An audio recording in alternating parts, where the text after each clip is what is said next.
Prior to the meeting starting, I would like to make the announcement that for those of you participating via Zoom, live translation in Spanish is available to members of the public wishing to speak or listen in Spanish. You can join the Spanish channel by clicking the interpretation icon on your toolbar. It looks like a globe.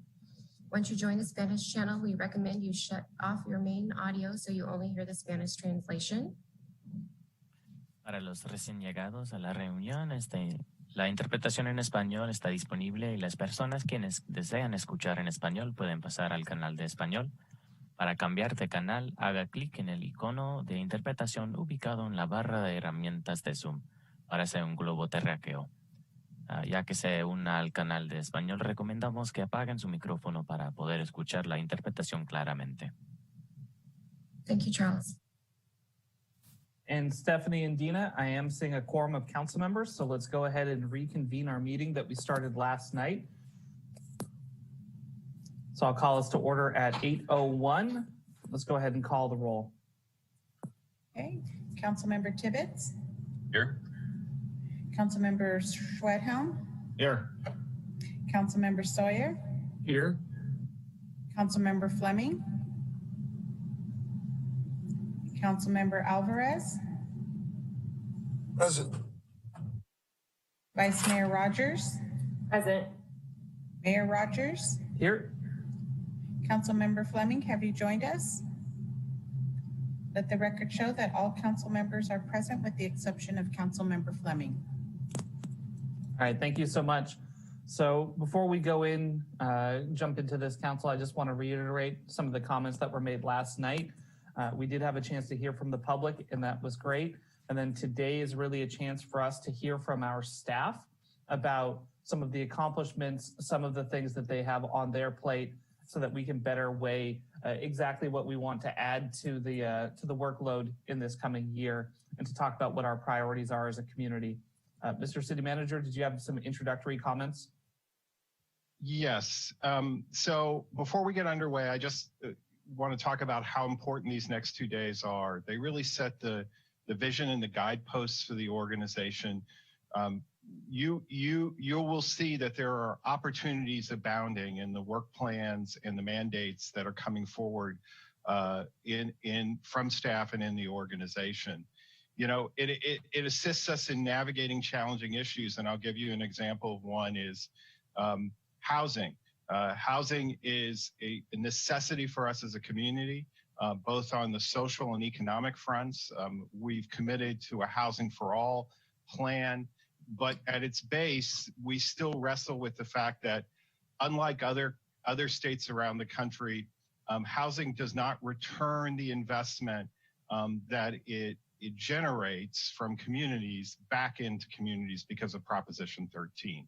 That means it doesn't reward communities the way other states are structured, where we would be in a conversation about our property tax base in the next couple of months and setting the property tax. We have to configure a whole array of other support mechanisms, including sales tax initiatives, to support the gap between those things. But it is crucial to identify that. So as we move forward, we understand where the commitment lies, even if there are other consequences to that. That becomes our guidepost, our central, our mantra for bouncing ideas and establishing us as a risk-taking organization. I will also say there are limitations, right? Sometimes those goals and those guideposts come into some conflict with each other. I will give you an example of that is the Bennett Valley Golf Course. There was a lot of talk about that last night, and at some point we will sit down and discuss who may or may not be contracted to provide those support services. But that's an example of where there is opportunity for staff to look at what the asset is, what we can do to bring it to its full potential later on, and that may look at an array of opportunities. I just want to assure council and the community after listening, the staff has made no decisions. What we understand is that there's an opportunity now. And frankly, sometimes we're not the best or fully equipped to handle that. And sometimes that's why we need to bring in outside help to help the council, the community, understand what those issues are. One of those things could be as simple as raising the green fees, although I think when some folks see how much that would require, that might cause pause in the community, and that may force the council to consider other subsidy initiatives. It's not that the golf course doesn't make money. The question is, does it make enough money to sustain itself in the long term and address its infrastructure needs? So I just want to take that moment to say that's why this is important. That's why we really look to this as the guiding principles for the next 18 months. And we are looking forward to it. And you're going to see there are lots of opportunities, even as we're challenged, as the mayor will say, when I get to fiscal constraints later on and organizational constraints, I may throw out a proverbial wet blanket. That was his quote. There is still tremendous opportunity, and I think it was reflected in many of the sentiments expressed last night that this organization and this council has advanced against its priorities. But that's because it has a clear set of priorities and guideposts. And I just want to thank you for committing your time to do this work, and staff looks forward to the next few days.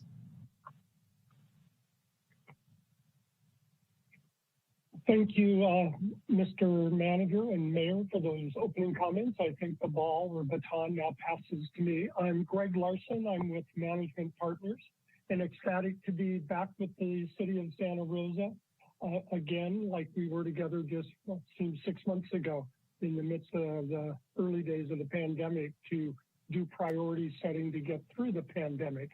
And this is also, I believe, the 7th year that Management Partners has had the good fortune of working with Santa Rosa. And this is the work for the public that I spend most of my time doing now, is helping city councils make decisions and supporting them in that process. So my role today is to be your facilitator, and it's to report back to the council the interview results from the interviews we conducted several weeks ago. It's to be a rigorous clock watcher because we have a lot to get through in 2 days. So I have time-stamped items for almost every part of the agenda that I'll be driving it along. And then, Mayor, I'll be assisting you and the council in terms of getting to consensus where the council needs to provide direction as we proceed. So what I'd like to do is a few introductory slides, and we see the slides now up. We can skip to the next slide, Dina. And we've had the welcome by the mayor as well as by the manager on the next slide. And now we can go to the workshop objectives. Working with your staff and following what's been done in prior years, we've proposed 4 workshop objectives for these really 3 days: to obtain public input, which was largely accomplished last night, to review your adopted priorities and the status of those, and your staff submitted a report to you with that comprehensive update in early January, and then to guide the city's work plan through actually next fiscal year, even through FY 21-22, and then always to strengthen the council and staff teamwork. And I know your staff misses the roundtable discussions that we were able to have between staff, council, and public in pre-pandemic years, and we're having to use the 2D Zoom forum instead. But just having this time together and your staff hearing directly from the council the nuances behind the priorities strengthens that teamwork. And plus, as the mayor mentioned, you'll be hearing from your staff this morning as well. So those are the 4 workshop objectives we've lined up for these next couple days. And if we go to the next slide, Dina, this was really the work you already completed on yesterday's meeting in terms of hearing from the public. That's why they're all checked off. And now next we'll go to today's agenda. And we've already had the call to order and opening comments. And most of our work today will be spent on celebrating recent accomplishments, hearing from your staff, and then beginning the council discussion on the key priority areas. I did want to let you know that as we were working through the staff presentations yesterday and last week, we are postponing the communication style assessment at this time, just to make sure we have enough time for council to hear from staff and to discuss the issues. And we may come back to that tomorrow, depending on our progress through the rest of the agenda. So that is the one recommended change. That's really a time management change that we're recommending at this time. If you could click, we'll then wrap up with a little exercise and adjourn by 1 o'clock today. And just to give you a preview of tomorrow, if we go to the next slide, you'll see that we will continue going through the council's priorities from prior years. Then we've set aside some time for the council to provide further direction on the PG&E settlement, as well as to discuss and provide direction on community advisory board composition. That is a carryover from your prior council meeting 3 weeks ago, I believe it was, maybe 4. And then if you could click, Dina, we'll again do the wrap up and adjourn by noon tomorrow is the current schedule. So Mayor, that's what's been distributed to the public as the agenda for these 3 days, with the one exception of the communication style assessment. To leave that in today would have just reduced staff presentation time significantly, and there's a lot of important information to share. So we'd like to proceed along that path. Yeah, absolutely. And I appreciate you walking us through it, Greg. I think that having to postpone the communication style so that we can get to the work is the perfect metaphor for how this council has operated the last couple of years and how much has been on staff's plate. So if you could go ahead and jump into the next section, I think we're anxious to start. Great, good. Okay, next slide. We do have some ground rules. These are ground rules this council has embraced in prior years, and you show it in most of your council meetings and deliberations, which is to listen to each other, to understand and to assume good intent, and to pursue consensus to the greatest extent possible. And particularly for priority setting or goal setting, we think consensus is essential because you can move that much faster and farther if the council has reached consensus. So as the council will recall from last August, we sometimes or defer to what we call cheap consensus, where I'll just be looking for thumbs up if council supports the direction we're going, or thumbs sideways if you're okay with it, even if it's not your hot button issue, but you can live with it. And thumbs down means the council needs to discuss it some more. There's not consensus. And all of this is just to provide direction to your staff on what they bring back to you in the budget and work plan for formal adoption. So we may, as we get to going through the priorities, need to use that cheap consensus tool, but we'll see. And those are the ground rules, and I've already explained my role. I'd like to go to the next slide and introduce my colleague, Sam Lieberman, who you'll see on the screen. Sam?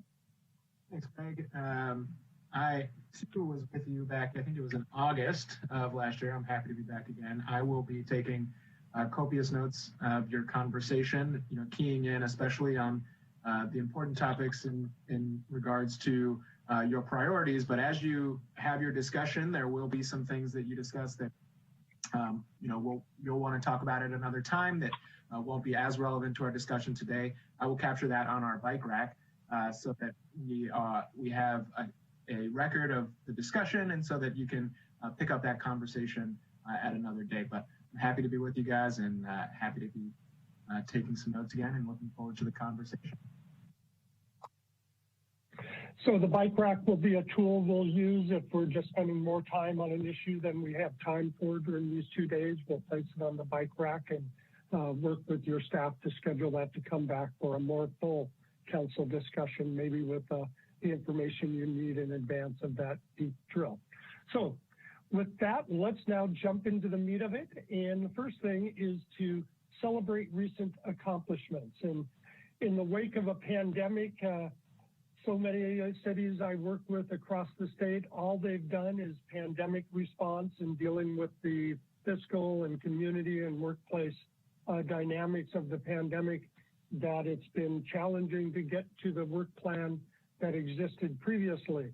But as I met with the council, this was the first question I asked each of you. What has the city done well in terms of pandemic response as well as other priorities? And you were very clear in the results you provided. So I'd like to go to the next slide, which really talks about the key accomplishments related to the pandemic response. And the council's comments here were extraordinary, but I do want to outline this slide briefly. Whenever I'm presenting council interview results, I generally will present it in most frequently mentioned items at the top and less frequently mentioned items at the bottom. And again, these aren't absolute statements of where the council is because they were top of mind interview responses from each of you. But every member of council acknowledged that the city did what it could in response to COVID, with many, many acknowledging that so much of the COVID response is at the federal, state, private sector, or personal level and beyond the city's control. Particular recognition of our external communications and that the budget options that you had to consider in the midst of it all were well presented.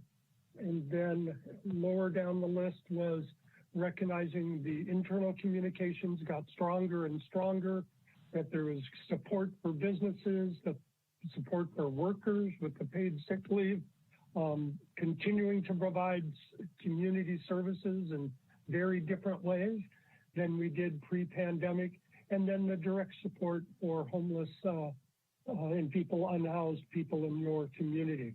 So these were the accomplishments that the council, you all told me in the course of our interviews that I wanted to reflect back to you. And now let's go to the next slide. You had an even longer list of other key accomplishments. And while some of these could arguably have been on the pandemic slide as well, I'm reporting them back to you on the way you shared them with me, which was in this overall, what were the city's victories over the last year. And lots of recognition of the public communications and increased transparency coming out of the open government work, that your climate change efforts moved ahead aggressively, even in the face of the pandemic. The child care funding initiative, which was really just added as one of your top priorities last August, you made a huge headway on that, and many council members acknowledge that. The development proposals in downtown specific plan, open government, moving ahead on the DEI work with the SEED Collaborative, and all of this you're going to be hearing more about today from your staff. Economic Development Task Force has been functioning to really look out for the economic interests of the city. And after the November election, your districts are fully implemented. You were in a hybrid status prior to that. You are now a fully districted city. Parks are serving as child care learning centers, rental assistance provided. You had other emergencies besides the glass fire. And coming out of the public discourse about police reform early last summer and late spring, your police embraced 8 Can't Wait and started moving those initiatives ahead, plus you had economic benefits. So this is a huge list of accomplishments, both in the face of COVID and beyond COVID, that this city and this council and this staff can really celebrate. But I'd like to go to the next slide and ask the council a question first, and this is where Sam will be taking notes that will reflect back in the report that comes back. I'd like to hear from council members on what you believe made these accomplishments possible. And I'll put the mayor and then the vice mayor on the spot to go first, if I may, and then we'll just go around the screen to the other council members to highlight, 1 to 3 items you think made these victories possible for the city over the last year. Mayor, can I call on you first? Sure. I think for me, when I look back at the last year, obviously we had things thrown on our plate that we didn't expect, but we also didn't allow it to derail some of the things that we know are important long-term. And I'll talk specifically about our communications. I'll talk about climate change. I'll talk about childcare, that those were all things that we had said that we needed to address. And though we had the pandemic layered on top of it, staff kept their eye on the ball and kept moving it forward, even in the face of everything else. So I'd say that that was, to me, the biggest thing is not allowing us to get completely distracted from the things we need to do long term. Vice Mayor, I know you weren't on the council then, but you've certainly been watching the city intently for the last year. What would you add to the list of reasons why the city was so successful last year? I would say the ability to work as a team. Although the council provides direction to staff, the council is very cognizant of the issues that the staff face and possibly shortage of staffing if we don't allow enough time or resources to work on certain projects. So I would say, yeah, working as a team. Council members who would like to jump in and share their thoughts on what made the victories possible? I think I saw John with his hand up. Oh, let's go by. I'm sorry. Go ahead, Eddie. Well, I was going to say before everybody takes the good ideas, I better get in here, right? No, I think it's the love for Santa Rosa and the respect that we have for our constituents. And although I wasn't here in times past, I can definitely tell the earnest wanting to work together and making sure that we move the city ahead in the best way possible. So that's actually just witnessing the energy that's been placed forth prior is what really gets me so excited to be part of this council. So thank you for those that have been putting in the work. And then I heard the mayor nominate John next, I think. Well, thank you. Thank you, Mayor. You know, I think one of the things that I experienced in the last year, and that is quite an impressive list, but there are a couple of things where like the child care funding initiative, I had my doubts as to whether or not we would really be able to move into that arena with success. And what I needed to do was listen to my colleagues, learn more about the issue, and then suspend my disbelief. And I think that is indicative of how the council has been functioning with the new council members, and even before how we were acting boldly. And I think that each of us in our own way at some point or another had to suspend their disbelief about a particular issue or suspend their own philosophy about whether or not to move forward on a particular issue. But I think that acknowledging the positive nature of the idea, of the concept, of the policy, which is what we do, we're policymakers, and allow that policy to kind of nurture it and then bloom, and then see the positive results. And kind of, you have to, it's being willing to take a risk as well. And I think this council has shown that that it is willing to take a risk and it's willing to move forward. Even though the thumb may be sideways sometimes, we still, and once in a while down, but we still moved forward on some really important, in some important areas. And I believe that it is that spirit that has allowed us to accomplish so many different pieces of our work plan. And then it's really varied. And I'm really proud of what the council has been able to achieve in the past year. Councilman Swedholm or Tibbetts, would you like to go next? Go ahead, Jack. Okay, I really appreciate what John had to say, and I think that is something that's very true, certainly about the council, but you can't have a successful council without a really stellar staff, and I think that our staff does work very hard. It's the reason why when things like using the Bennett Valley Golf Course discussion as an example, they said, look, we really don't have the time or expertise. You know, I've kind of changed my position from wanting to do it in-house to saying, okay, you know, we need to listen to them and respect that. But I do, and that's far and across the board, you know, their ability to pinpoint where there are opportunities. And then I'm going to have a little bit snarkier of a comment. It's going to come off as snarky, but it's not meant to be snarky. And that is that a lot of the reason why we had so many successes on that board is because we had the ability to find money that wasn't ours to enable those programs. But I bring that up for two reasons. One is because staff knew where to look to find it, number one, so that me tipping my hat to them. But number two, I think it really highlights the need about how cash-strapped local governments are to be creative.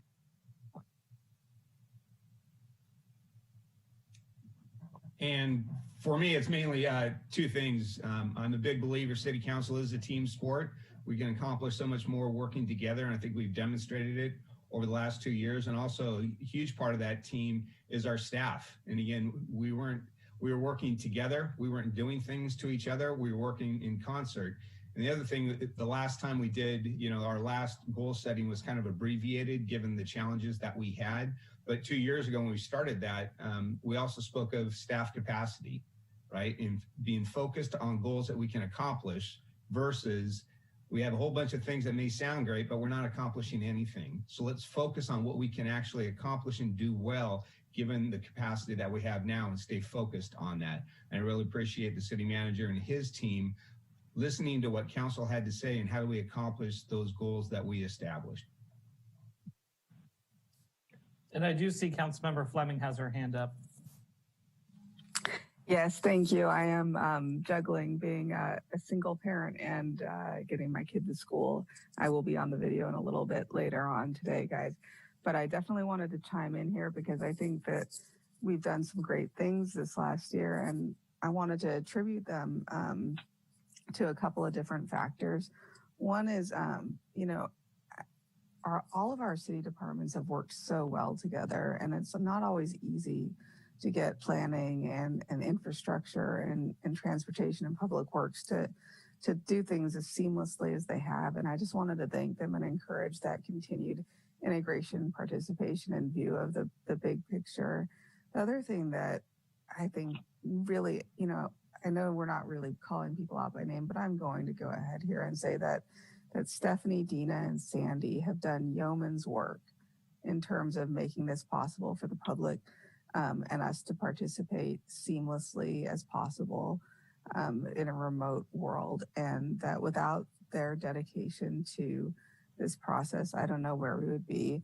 And the other thing is that the economic development team, Raisa and Raphael, have been stellar in responding to so many different requests that have come from all different directions. And so, and then finally, kind of what Councilmember Sawyer said, that we listen to each other. And there's not a member on the council that I don't feel comfortable sharing my ideas with and getting their feedback and feeling like whether or not they might love the idea or not, that I'd be given a fair hearing and vice versa. So I think we have a lot to be proud of. And I think that one of the things that we've done really well is we don't allow the national discord to infect our local government. And I couldn't be more proud of our city. Thank you, Mayor and Council, doing this work with so many cities during these tough times. Santa Rosa is a bit of an exception here with so much having gotten done so quickly, and that there is such a collegial and positive spirit. And just reflecting back what you've talked about, the teamwork amongst the council, the excellent staff work and the council's work with staff, community engagement, being responsive to the challenges, taking risks. And I would just add to the list, this city, as much as any of our clients, has just such a long track record of doing this priority setting work because it helps the council be focused and it helps your staff be focused. And I think that you're devoting 2.5 days to this work is a reflection of that commitment of this council to continuing the practice, even when you're having to do it on Zoom. So I would just add that priority setting work is all the more important. There's another key factor why you've been so successful. And I think it's even more important now, given the constraints that are on cities across the state and nation, in California in particular, both fiscally and in terms of staff time and capacity. So moving to the next slide, We'd like to do what we've done in prior years, which is really let your staff have a chance to tell you what they're seeing on the ground. And it's, we called it fiscal challenges and organizational constraints. I guess we could have called it wet blanket, but it's the same concept where first your manager is going to share some thoughts in the next slide on where the city is, and it's a little bit of a recap from your discussions last week. And then we have a number of staff people are going to be coming up to share, really generally following a three-part model. They want to highlight some additional accomplishments that maybe the council didn't have top of mind when we did the interviews, but that were significant workload drivers or victories for the city from each of the departments. Then the manager has really asked the staff to focus their comments on mandates and on work plan. So what is the work that has to be done, whether or not it's a council priority? It's just you're required to do it. Fortunately, there is a lot of overlap, but there's a lot of work that cities are legally required to do. So we wanted to present those mandates as well as the work plan from the departments so that the council has the full sense of that your staff is trying to undertake. Then we've also parsed that out to look at what is the work in the next 6 months, and then the work that goes through next fiscal year, and maybe even towards the end of 2022. So it's looking at short-term and longer-term work, because that will become important for the council later this morning and tomorrow when you're talking through each of the priority areas, because as we've often shared with the council, you don't have the money or the staff to do everything tomorrow. But if you plan it out over time and respect the rest of the work that's underway, it can get done, and your staff wants to follow the council's direction. So the short-term, long-term, what's mandated, what's the work plan, carries right over into the priority discussion later.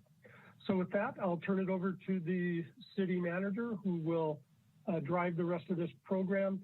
Mayor, we have planned these presentations to last about 2 hours total. We do have a break scheduled right afterwards, but obviously if we need one earlier, that's at your call. Sounds great. Thanks, Greg. Next slide, please. So this is not going to be a surprise to the council. This is simply a recap of some two slides that you received last week. The organization, you know, I do get to throw the proverbial wet blanket right when you're about to see where the opportunities abound. I want to make sure it's clear that there is plenty of opportunity that you're going to see presented by the team. And there are some exciting new things that are coming our way that fit in with the existing work. And I really want to thank Councilmember Fleming for recognize that we try to approach these issues as a single city, even if we have different departments in different capacities addressing these issues together. The big issue that you get to see right off is we're navigating multiple traumas, trauma from an additional fire, a trauma from COVID. What's not clearly articulated is we have more trauma than that we've been negotiating. We still have a robust recovery from the Tubbs fire in 2017. And, you know, the question was asked to me by Seed Collaborative, who you're going to get to meet more intimately in a few weeks, but also as part of this presentation, we'll start to give you an idea of their work plan. They asked me the full gamut. One of their first questions to me was lay out all the traumas that the organization has experienced, because they want to make sure, again, that they're meeting the staff and the community where they're at. And the reality is that leads to the structural deficit, which still is an issue that we really need to take on, because you see it as $18 million. And that tracks back to probably a trauma that we still haven't fully dealt with as an organization, which is the 2008 recession. A lot of what you see there has been built up since 2008. I'm really excited to introduce Jan Mazik, the new Chief Financial Officer, later on, and she will take you through a preview of the work she needs to take the organization through, and a course correction that she's going to be working with the long-term finance and audit committee on. Additionally, if we can go to the next slide, the big issue that still hovers above us is our diminishing reserves. This doesn't include what staff has proposed is setting aside $40 million of the PG&E settlement, so you could free up $55 million for community investments to help address the long-term issues and stabilize the organization. There are whispers, and maybe more than whispers, in Washington, D.C. about a COVID relief package, but there has been none to date. If we receive those COVID dollars, we will absolutely be right back in front of council to have a discussion about how and where those dollars will be invested. Right now, the real monies that may be coming to the community may be coming through different avenues, which is going to necessitate our collaboration. The county is to receive about $30 million of rental assistance, and it's really important we collaborate with them to make sure that the needs of our residents are met in that conversation.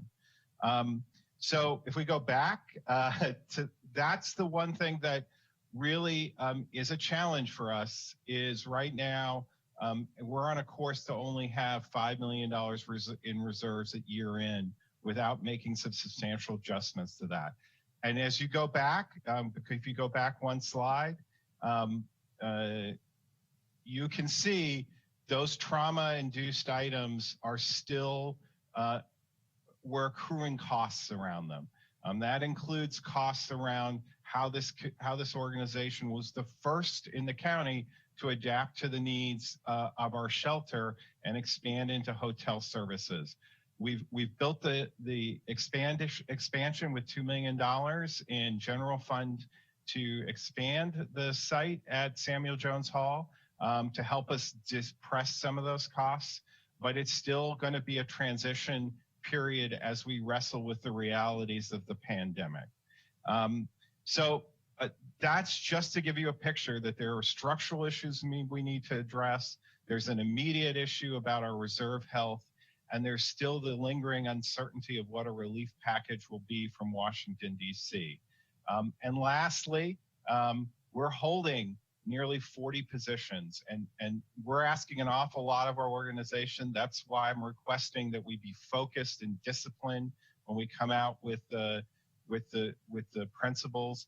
This is an organization that works tremendously hard for its community, tremendously hard for the council, but is facing a lot of challenges. And we're holding positions, and there's additional issues in that we're finding, and this isn't just something for Santa Rosa, and we're having to understand this a little better. It's becoming more and more challenging to recruit for the municipal workforce.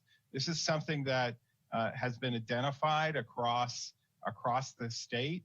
We're trying to figure out what this issue is, but I've heard from folks like Management Partners, from the League of California Cities, that there is a challenge now recruiting for municipal workforces that is starting to become apparent across the state. So we're not only imposing a hiring a limitation, but we also have this issue that even in open positions, there may be some challenges in quickly filling those positions. And that'll be the closing of my presentation as I turn it over to each of the departments to be led by the police department and Chief Navarro. Good morning, Mayor Rogers and members of the City Council. Rainer Navarro, Chief of Police. I've got 3 slides and we'll try to fly through these as you have a very busy morning. We had several accomplishments over this last year, in addition to working with our other city departments on several projects. But in July, we made significant updates to our website, including a Change for the Better page, which provides more transparency in the areas of our policies, our data, training, and also our community engagement. In September, we created our own Department Operations Center. This was vital for us, especially during the glass fire operations, where we managed the callback of our entire staff to evacuate thousands of community members and address emergency schedules for several weeks. We made several enhancements to our security around the department, which is an aging facility to address, because we have confidential files and computer access. We had to upgrade several of our locking mechanisms on our doors and cameras. And this is an ongoing project that we're continuing to work on over the next year and a half. We made our incident management team responded to the COVID crisis and put a lot of protocols into place and procedures to protect both our community and our employees. And we made several changes along the way over the year as we had to adapt. And we shared much of our learning and experience with other departments throughout the region. We created a PIO position with a sergeant, and we've also identified several employees throughout the department who are going to be part of our future community engagement program and team as a collateral assignment. And so that's something that we're going to be working on as we move towards more community engagement. We completed two significant multi-year upgrades. One was to our records management system, and then the second one was to our radio system to set up for final implementation. We've got a few more things we'll talk about later that we have to do, but the bulk of it was completed this last year. We also implemented a text to 911 system for greater access for our community members who need to contact us in case of an emergency and aren't able to dial 911. We've acquired and implemented software to assist us in our backgrounds and in our dispatcher testing for improved recruitment and hiring in those areas.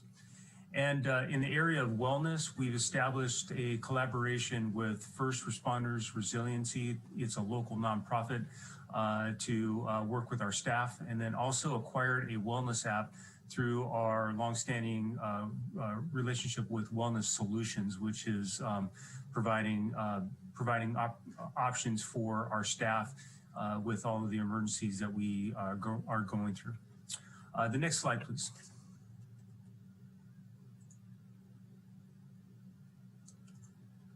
With regards to mandates, we have, I think the biggest mandate that we have to deal with is answering and responding to emergency 911 calls. So we have to take the call and we have to send an officer to these emergency calls. During our normal years, our field personnel respond to over 140,000 calls for service, and our dispatch takes in around 230 to 250 calls for service, 230 to 250,000 calls for service during the year. Over the next 6 months, we're going to be continuing to work on Public Records Act's requests which come in that we are mandated to respond to, and it's become a significant impact for our support staff to get those done in a timely manner. We're going to be updating the critical incident protocol, and this is something that we work with our other regional agencies within the county, and a large part of that work comes on our violent crimes team to revamp it and make sure it's up to date. And this is going to be to address new mandates that have come into effect related to the Attorney General taking over certain critical investigations. We'll have training that we have to do for both our sworn and our civilian employees. And we average about 22,000 hours of training per year, and much of that is mandated training that we have to get done. We still have some projects in technology, including some, as I talked about, our records management system and our radio project. We have some final testing that we have to do with both the radio system that should be done in the next several months, and then also implementing the National Incident-Based Reporting System, which is done through our RMS system. We've got some final testing and should be done with that within the next 2 months, and hopefully the radio system by early summer. Over the next 18 months, again, we'll continue to address our calls for service, our PRA requests and training. And then in addition to that, we are mandated to start collecting data on stops by January of 2022 to meet the requirements of the Racial Identity and Profiling Act. We are well ahead of schedule. Again, we have to do it by, start collecting by January of 22, but we're already working with our consortium in the county, and we're going through, our department is one of the testing sites, and we're going through training right now, and we should be implementing that program early or prior to January. So we're looking good there. We're going to be, we have to address several grants and mandates that come along with those grants. This includes developing programs and documenting and reporting the reporting criteria over the year. Some of the training that we will be working on is training on community policing, cultural awareness, and implicit bias.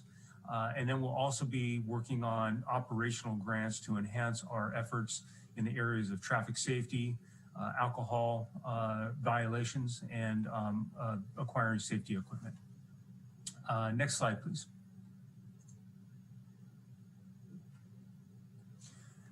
With regards to our department work plan over the next 6 months, one of the things that we have a priority in is our employee wellness. In addition to our work with Resiliency First, we are going to be acquiring an additional wellness app from a company called Cortico. This is work that we've been working with HR on. And we're going to continue to work on our department morale to ensure that our employees see our organization as a great place to work. So that's going to be a priority for us to really work on not only maintaining our workforce, but also recruitment and hiring as we will be addressing our attrition rates over the next year.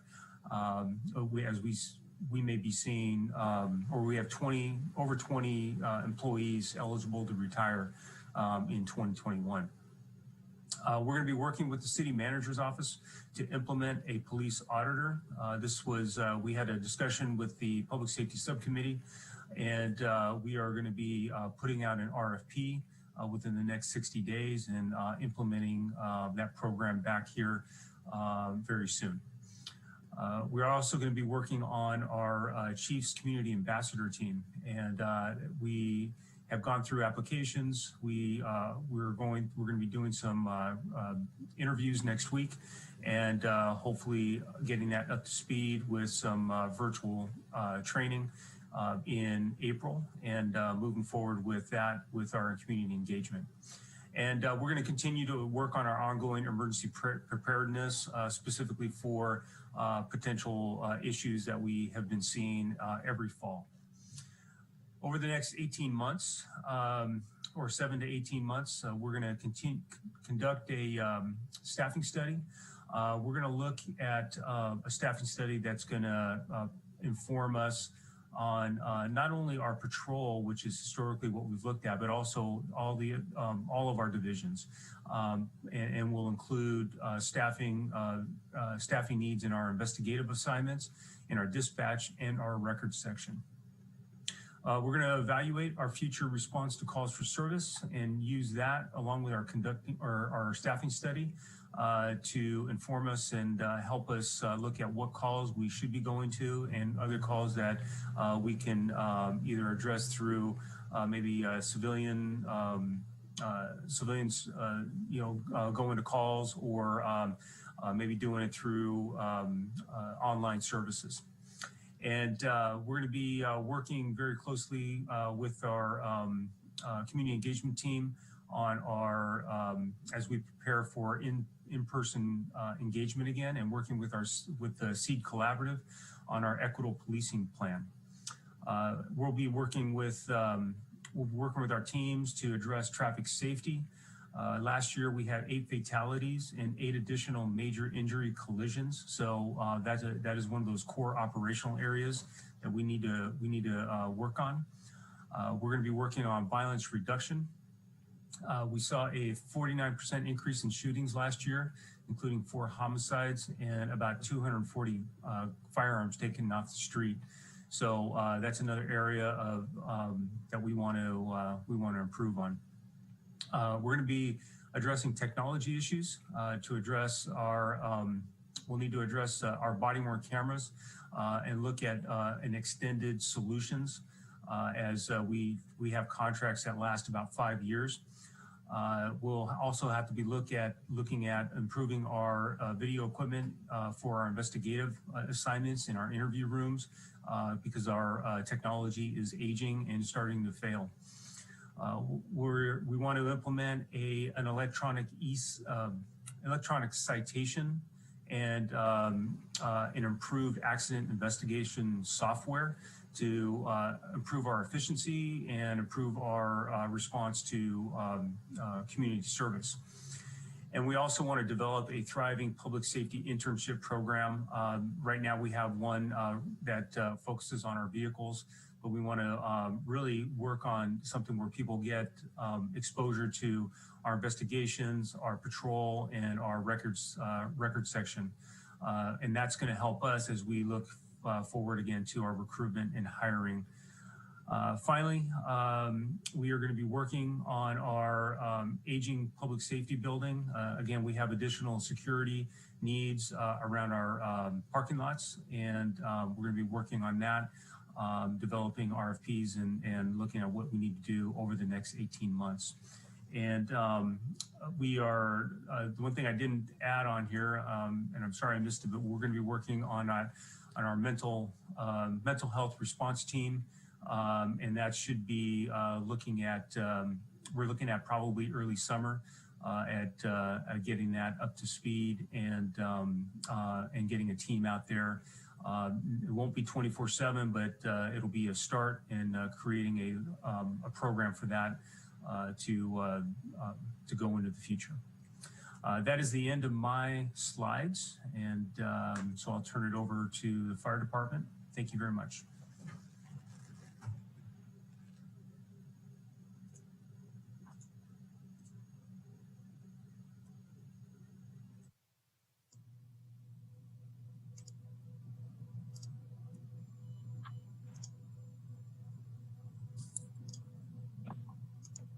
One moment as we get Chief Westrop on the screen. There he is. Thank you.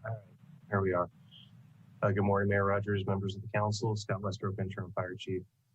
For the accomplishments for the fire department, obviously we have the response and ongoing recovery from the Kincaid, Walbridge, and Glass fires, in addition to the Tufts fire, which is an ongoing effort as well. We've adopted the Community Wildfire Protection Plan, which is the basis for the vegetation management program. Was adopted by council in September of 2020.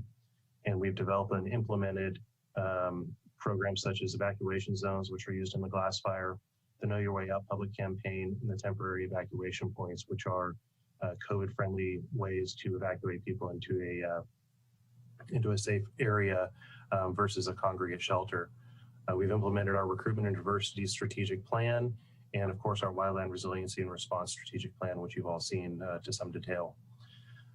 The Fire Prevention Bureau is reorganized to facilitate the vegetation management program, adopted the fire code, and went through a CUPA audit. And the CUPA audit is the Certified Unified Program Agency, which essentially gives the fire department management of hazmat programs within the city. We've made major enhancements to the emergency management program, adding a deputy emergency manager, community outreach specialist, We've updated the continuity of operations plan and stood up an alternate EOC that is COVID friendly. As well, we purchased a ladder truck, which we'll hopefully see in May of this year. I kind of called out specifically the COVID response. 3 months early in the pandemic, we had a specialized response unit stood up. Essentially, it was to save personal protective equipment. It had specialized gear until the supply chain caught up with the demand. That unit is down-staffed, but it is still equipped and ready to roll out if we had a major spike in the community or in a specific location. In the vaccination efforts, our EMS battalion chief and members of our operational personnel have assisted the citywide and community-wide efforts for vaccination and really driving, they're really the driving force behind getting the city personnel vaccinated, and then they'll also roll into the community as well. Next slide, please.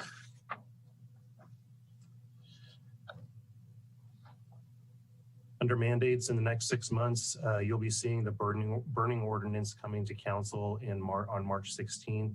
Essentially, this allows vegetative burn piles in the city limits as part of vegetation management. You'll also be seeing the dead and dying trees ordinance in early summer of 21. It's similar to weed abatement. It removes hazard trees that are a threat to structures or the right-of-way. So you'll be seeing that soon. There's a lot of annual reporting that's required, particularly out of the Prevention Bureau. SB 1205 is born from the Ghost Ship fire, and it essentially allows us the opportunity to prove to the state that we're doing inspections on schools and all R2 structures, which would be hotels, motels, apartments, etc. And then Office of the State Fire Marshal, high-rise and jails reporting, essentially the same thing, that we're doing those inspections. And if we don't, the state will come in and do it. So we take care of that before they do that and charge our facilities exorbitant amounts. And then annual reporting on underground storage tank inspections as part of the Cooper program. Much like our partners in law enforcement, we have a lot of training. The department logs about 30,000 hours of training a year, but mandated we have to do training in OSHA, NFPA, which is the National Fire Protection Administration, and Emergency Medical Services fields. Also required by the NFPA and OSHA is equipment and PPE inspection. So all of our equipment has to be inspected. All of our personal protective equipment for structural wildland firefighting has to be inspected. And then grant compliance in the next 6 months, we'll be closing out the COVID supplemental grant, which is a FEMA Assistance for Firefighters grant that we received to purchase personal protective equipment for the COVID response. We'll be closing that grant out in the next 6 months. And then the next 7 to 18 months, the Fire Prevention Bureau will be going through the triennial state CUPA audit. Again, it's a requirement for us to maintain our CUPA status. They'll be bringing the fire code adoption process through council. So we'll be adopting a new fire code based on state and federal guidelines. We'll also be updating the hazmat and CUPA ordinances through council. So you'll be seeing that coming before you in the next 18 months or so. And just like law enforcement, our partners in the police department, our communications systems need to be upgraded to P25 compliance, which is essentially federal compliance, a federal compliance issue to ensure that interoperability of radio systems for disasters standard across the nation. And then some other grant compliance, we'll need to close out the NOAA weather radio grant. We received 12,000 NOAA weather radios that will be rolled out to the community soon as another tool for alert and warning. And the 7 weather stations will be installed, and the grant will be closed out through FEMA as well. So we'll have our own weather radio station or weather stations to monitor our microclimates within the community. Next slide, please. So our work plan in the next 6 months, it'll be obviously very busy, and this is just sort of the high level view of some of the things we'll be working on. But as far as wildfire resiliency projects, we'll be implementing the vegetation management program, which is essentially taking the CWPP and making it effective. And then WUI 2.0 plan, or the Santa Rosa Wildland Response and Resiliency Strategic Plan. Our team's working really hard on making inroads there and moving along with that program. We'll be hopefully standing up the hot EOC and making much further enhancements to the alert and warning capabilities of the city for the community. And as I stated before, you will also be seeing the burning ordinance coming to you. We'll be expanding the programs that are involved in the recruitment and diversity strategic plan. We have a meeting with the Santa Rosa Junior College today to talk about that. So we're still moving forward with those programs and projects. And we'll be starting a new fire department strategic plan that will cover years 2021 to 2026. This will be a largely community-based project to where we want the community to be part of building and a big part of building the future vision of the fire department. In the next 7 to 18 months on wildfire resiliency projects, we're going to continue working on rebuilding Station 5. Obviously, it won't be done in the next 7 to 18 months, but it sure be nice to put a shovel in the ground and get going on building that fire station.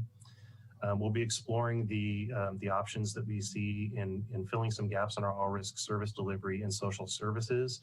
Obviously, you've seen that we are interested and involved in the CAHOOTS model conversation, so we'll be continuing down that path to see where the fire department can best deliver social services to the community. We'll be developing a formal succession plan. So again, a gap that we have an informal succession plan, but we really need to formalize that and get a third-party view of what a succession plan looks like for the fire department. We'll be exploring EMS opportunities or emergency medical service opportunities. Where this really stems from is the ambulance franchise RFP and the potential for a public-private partnership in that realm and where we can actually see some opportunities for the city in that regard. And then lastly, we need to purchase 2 Type 1 fire engines in the next fiscal year. They'll be replacing a 1996 and 2001 fire engine that we still have in our reserve fleet to upgrade those to serviceable pieces of equipment. So that's it for the fire department for now, and I will turn it back over to the host to move on to the next department. Thank you.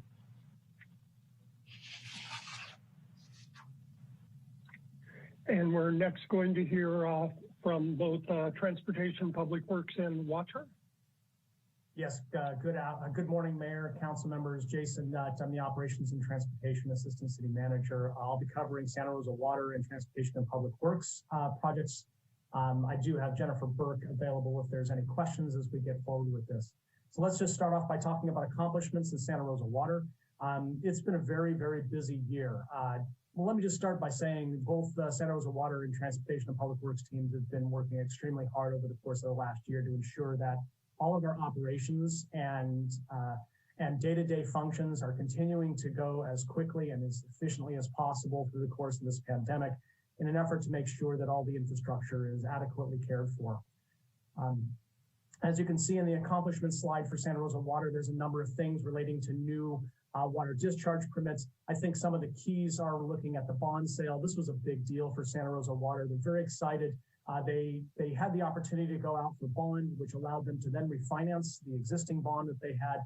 In the end, the proposal not only was successful at getting us money to be able to replace a critical aging piece of equipment, but it ended up saving ratepayers about $16.9 million during the life of the debt. It was a big deal, and I'm very proud of the way Santa Rosa Water approached and accomplished that.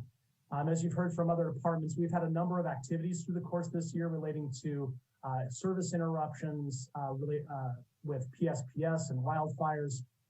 We've had some other incidents occur, especially in Santa Rosa Water, which has caused the staff to have to adjust their operation, and the team has come through with flying colors. We did complete our AMI project with 53,000 meters being put in place. This is a substantial improvement that will help us be able to better track the operation for individual property owners and help us plan in the future. We did meet and exceed the state water conservation target which required a 20% reduction in daily per capita water use by 2020. Our target was 126 gallons per capita day, and we did 99 in 2020, which was pretty substantial and exciting.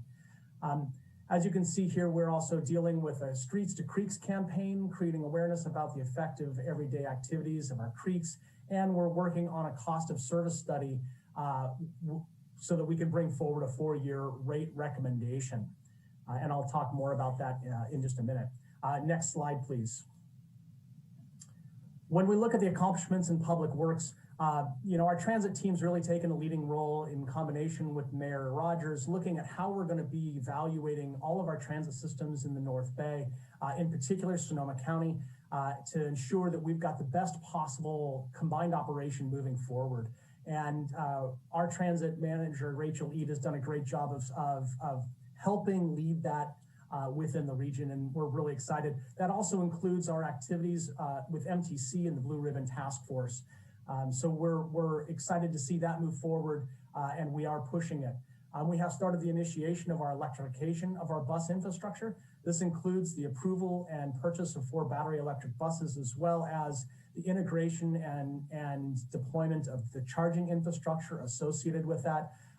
Coming up, you're going to see that we're going to be looking for additional buses and additional infrastructure improvements as we start going after grants. And so you'll see some grant requests coming through the council process here in the next month. Recently, in the last 2 weeks, we launched the debris response team. This is where we've shifted staff from our maintenance and our parks and streets maintenance teams in an effort to provide additional service for our community, to improve aesthetics, to reduce the amount of debris overall. To give you an example, in their first week of operation as a team, we removed about 119 cubic yards of materials from our streets and public ways. That's a significant amount of material in 1 week. And so we're hoping to continue that with those quantities reducing over the course of time as we see the investment starting to work. We did successfully complete the Sam Jones Hall project in 4 months. That in and of itself, while it may be identified as a fabric structure, it's a very aggressive time frame that we were able to complete that and get that operational for our homeless services to be able to best respond to the COVID outbreak and the needs of the homeless community in and around Santa Rosa. The bike and pet overcrossing is a project, a major project that's continuing to move forward, and we've accomplished a milestone getting ourselves through the PAED document and into design, and we've successfully completed 17 of the 30 FEMA projects for infrastructure improvements, including Coffee Park. I'll be providing a staff briefing on that on the 23rd, and so we'll go into more detail about that in the future. Next slide, please. Looking at our mandates, you'll see our list is fairly significant, and the majorities relate to Santa Rosa water. We have a lot of things going on that were required. We have the adoption of our urban water management plan, and we're required to do this by July of 2021. This will provide an assessment of the city's water system, including water supply and demand, and an overview of our recycle water and conservation programs. This, among other things that you'll see on this list, it's a huge initiative that the team is having to put forward. We're dealing with our compliance and discharge permit, our annual water quality consumer confidence report. The dry year response really is a major is a really major issue. You know, we're looking at what could appear to be one of the biggest dry years we've had to deal with in over a decade. And in doing so, staff is spending an enormous amount of time preparing for that. This isn't a have to do, this is a need to do. We need to prepare our community. We need to prepare our systems. We need to develop this program so that we can respond and be responsible stewards of those facilities and those assets, being water, our wastewater, and our recycled water. They're just critical components. We are working towards that 4-year water and wastewater rate schedule. It's our intention to have a study session with council on the 2nd. We're looking at doing a Prop 218 hearing by the end of with notifications sending out by the end of March. And we'll do a public hearing, hopefully with council in and around May 25th. We did actually move forward with our UV system replacement. That's the bond that I talked about in our accomplishments. This is a key piece, and we've got 2 to 3 years to complete this in order to comply with our NPDES discharge permit for that site. We're dealing with a new stormwater permit, and we've been aggressively working with the North Coast Regional Water Quality Control Board on that because we've got to deal with the new permit conditions by July 2020. From a transit standpoint, as we're talking about with our fleet electrification, CARB has established mandates for us to be able to have a certain number of our fleet purchases be all electric. We need to have 25% of our fleet purchases by 2030, and 50% by 2040. And so these are things that we're starting to incorporate. In fact, what you're seeing is a majority of our purchases right now are entirely focused on electrification. We do have a short-range transit plan coming up. This is a product that MTC requires that we do every 3 to 4 years. It includes a transit service plan, a financial plan, a capital program covering the 10-year plan horizon, and it ensures that we're doing proper management of the transit system. We're identifying funding issues that are likely to affect transit operations and our capital activities. It is a big effort for that transit team, and it tends to consume quite a bit of their operational or their professional staff in the office to make this thing happen. There are 2 other pieces here that I've identified. There's the State Lands Act application. This is a new law that went into place a year ago, and we are starting to see the impacts of it as we look to adjust, shift, and sell properties. This includes every property that we're looking at in the downtown, and includes properties within the city that we have to follow this new Lands Act, and it is very complicated. So the real estate team is working hard to understand this and develop a new practice and procedure to ensure that we're compliant with this moving forward. And then lastly, the implementation of SB 1383. This is a state composting law, which is going to have dramatic impacts for communities throughout the state. The Climate Action Subcommittee will get to hear a briefing on this in March, and we'll start to outline what the implications of this particular program are as we move forward. Next slide, please. When we think about work plan, we're looking beyond the things that you see in the work plan we've been developing over the last year. We are looking at trying to implement programs such as CityWorks. That's something that will help us do a better job of tracking our performance, our initiatives, and the efforts that staff put out on the street. It is a comprehensive CMMS system, and we're expecting that's going to launch in June and July of this year. For our maintenance teams, which will help us be able to provide more information in the future. Other things that are coming up is we're actively working on dealing with fare evaluation for our transit system. This will include things such as an unlimited youth fare program and an eco-pass program. An eco-pass program really is working with developers and businesses in the community to try to establish a mechanism where we can provide partnerships that allow free fare type of access onto the city bus system that doesn't force all of the revenue capture to be on the city side. It allows us to share that with the developers and business owners. We are talking about dealing with a park asset inventory and condition assessment.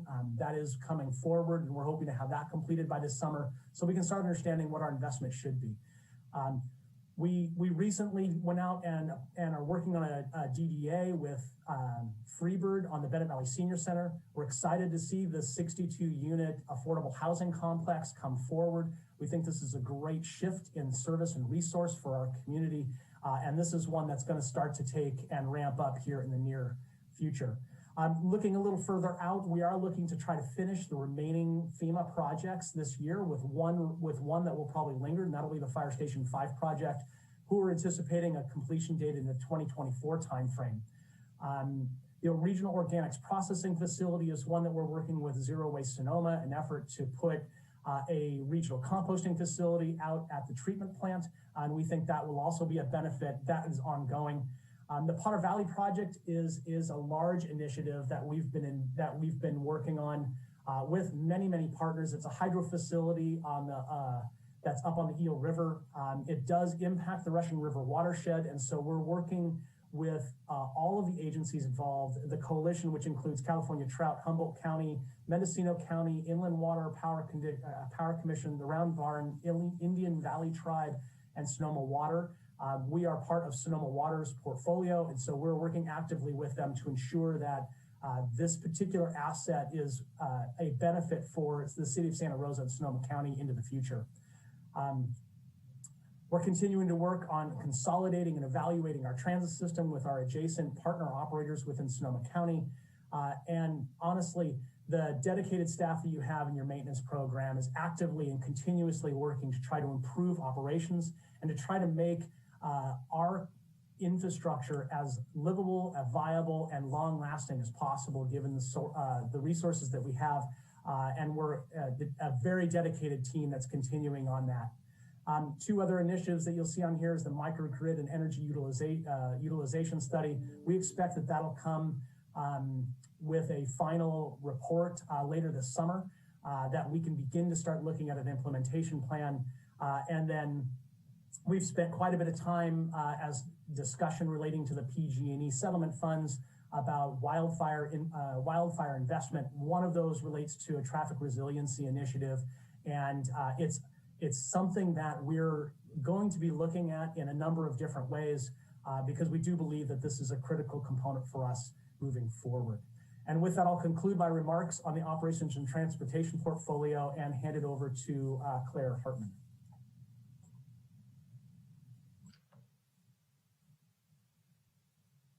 Thank you. Good morning. I'm waiting for my slide here. So I have the pleasure of introducing the accomplishments and work plan for the community development and engagement portfolio. And just as a reminder, it's a really multifaceted portfolio. So the functional divisions that are within this include planning, building, engineering, economic development, housing, homeless services, community engagement, and recreation.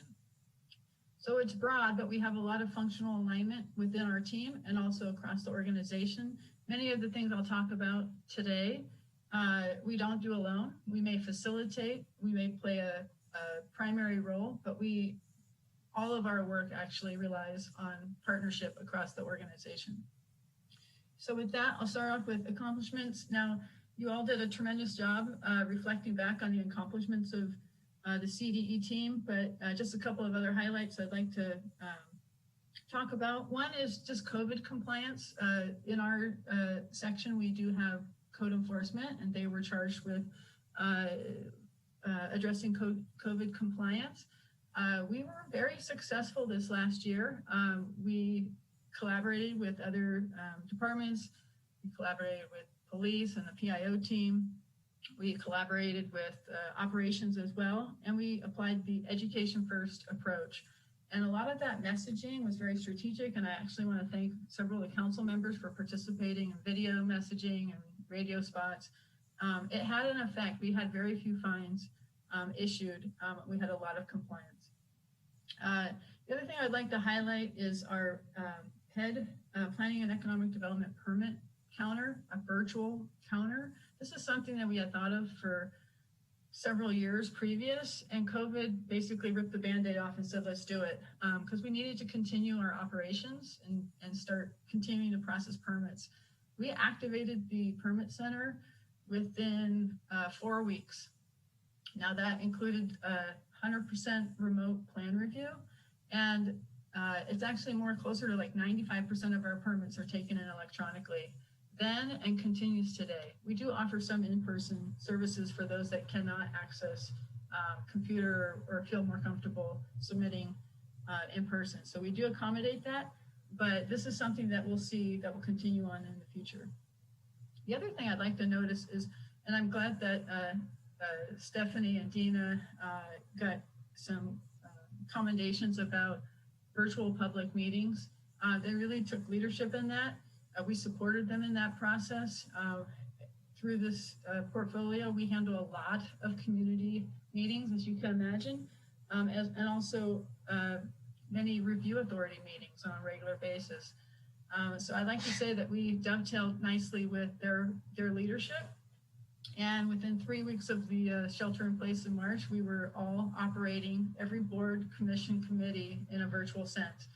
What we saw is increased participation, which is fabulous because now you can actually attend these meetings while you're taking care of your child, while you're making dinner for your family. So we're actually getting a broader group that can participate.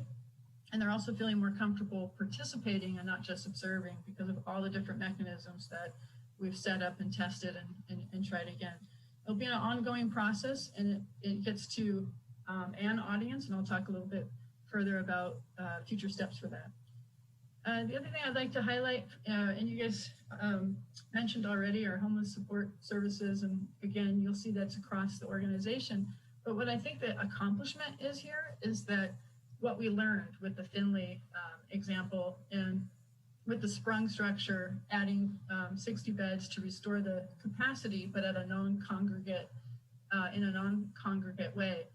Where actually what we learned is that we can actually attract those harder to reach populations and get them not only off the street and into shelter, but actually get them then onto permanent supportive housing. So it took COVID to sort of test us in this way, but we rallied up, we did it, and what we learned is that this works. Non-COVID accomplishments that weren't covered already. We conducted our listening sessions.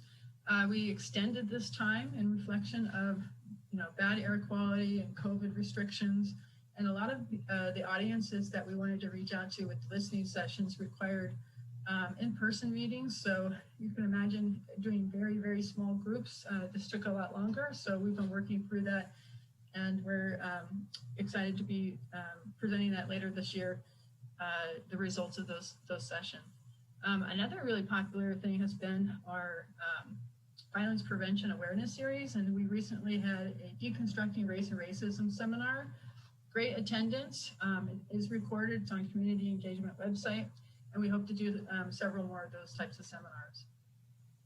It's already been talked about our EOC activations, but really can't be underestimated the contraction of the organization and having to contract, focus on emergency response, and then that activation of getting back to business as quick as possible. And I commend everyone across the organization for being able to do that. And then let's see, the kickoff of the general plan and climate action plan update. We are kicking it off with the most robust and creative community involvement strategy the city has seen. Our community advisory committee held its first meeting, and they are the most diverse representation that I have seen with the city. And so we're excited about that and proud for your help in supporting those efforts. And then we've kept sports alive through recreation. It hasn't been easy, but we've a lot of communication, a lot of support for the youth sports, and allowing practices through permit processes. Next slide. So there are things that we have to do. For example, we do need an adopted housing element, and what that does is it gets us access to many different grants, which we do require and need, and that leverages a lot of the other initiatives that city council goals often weigh into. So we need an adopted housing element. Our climate action plan is quite outdated. We have new standards, new goals to adhere to, and it's time to do another community-driven process around it. And when you do touch these elements, you do need to do an environmental justice element, but we didn't stop at what we minimally needed to do. What we're going to do is a comprehensive general plan update, and we're looking at all the elements. We need to look at transportation and safety. We're adding a healthy city layer to it. We're adding an equity lens to it. So while we do have to do these things, we're using this as an opportunity, and it's quite a robust task, but it's kicked off, and it's moving along. And then we'll have the update to our hazard mitigation plan and our ongoing allocations for affordable housing and our rental assistance program. Next slide.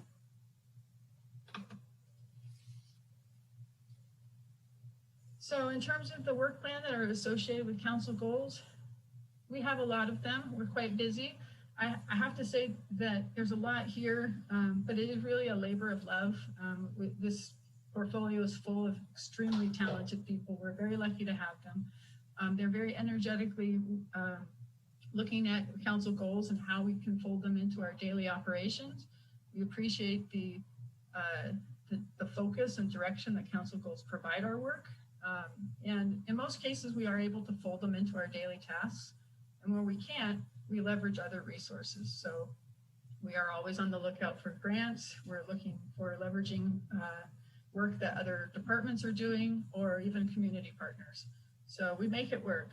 What I'd like to highlight is what you're going to experience in the next 6 months. You will see the community empowerment plan. I know everyone's been patient for that. we're going to work with Seed Collaborative to make sure that this is presented in the best manner possible. We are looking at providing some assistance to Roseland. We'd like to help the consideration of a community benefit district, not unlike what the council just passed for Railroad Square. And then we have a bunch of things that are still moving forward in terms of our downtown emphasis, in terms of downtown economics and downtown housing.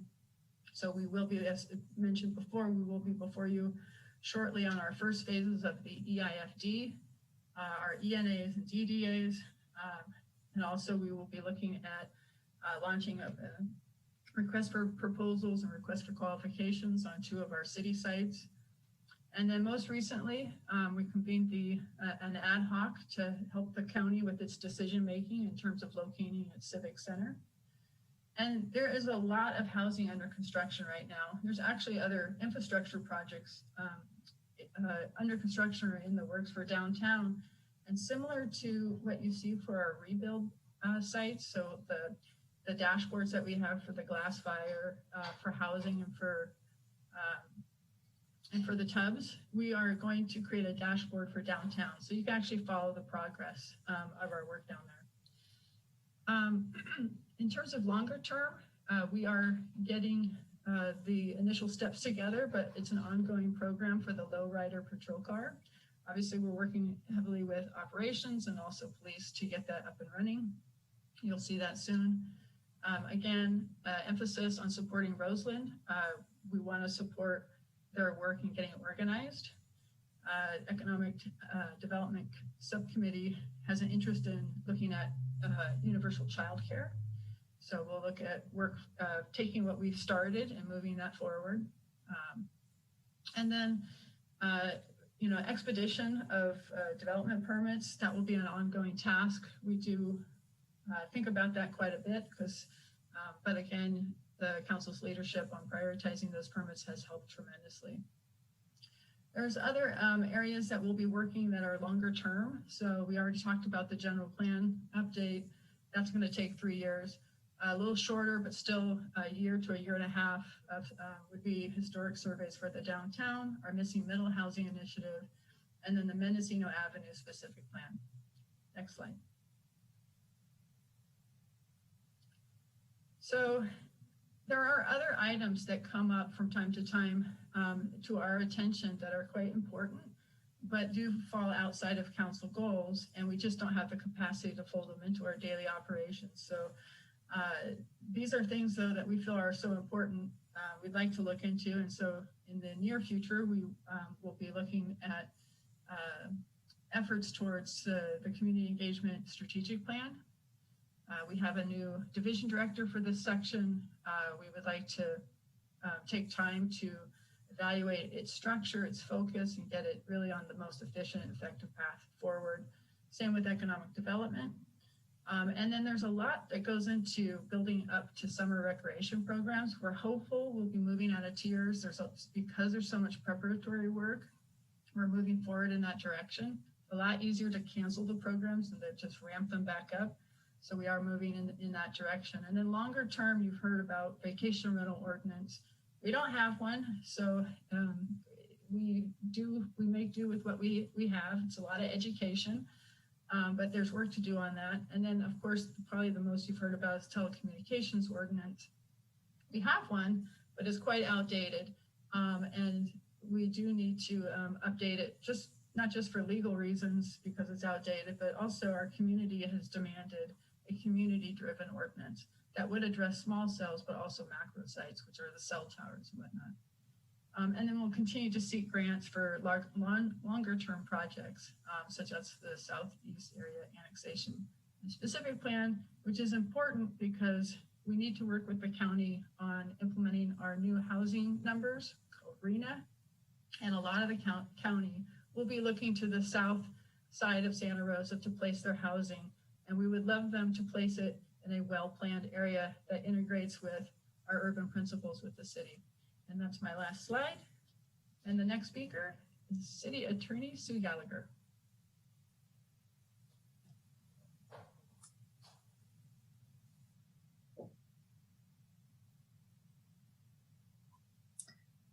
Good morning. I'll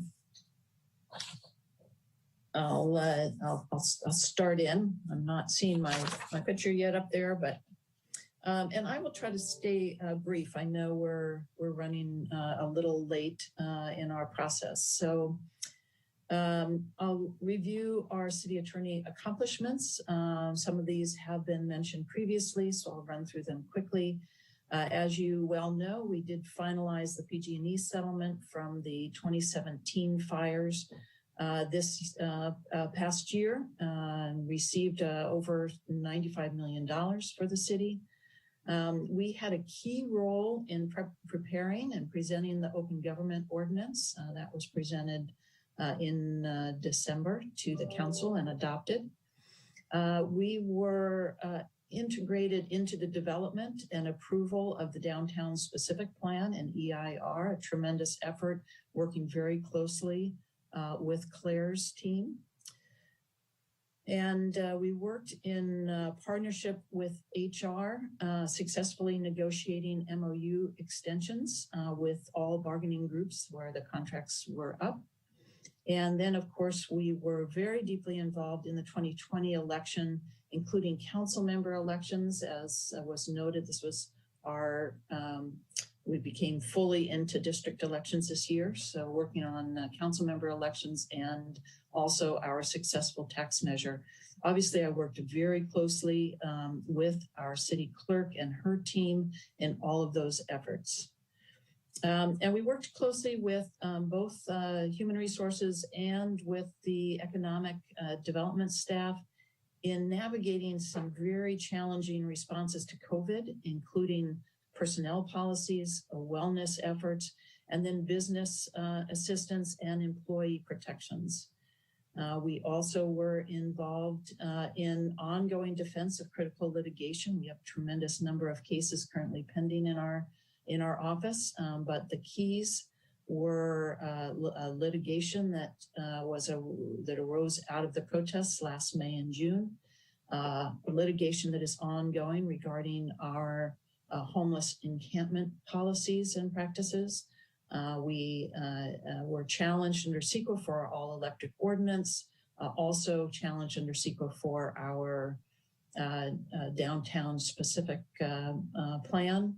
And of course, we're also addressing the Cal OSHA investigations.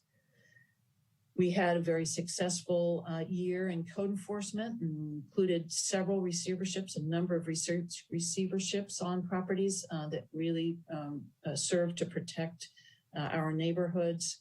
And then on the contracting front, we did convert from paper contract review to electronic routing and signature. Welcome to the 21st century. So next slide.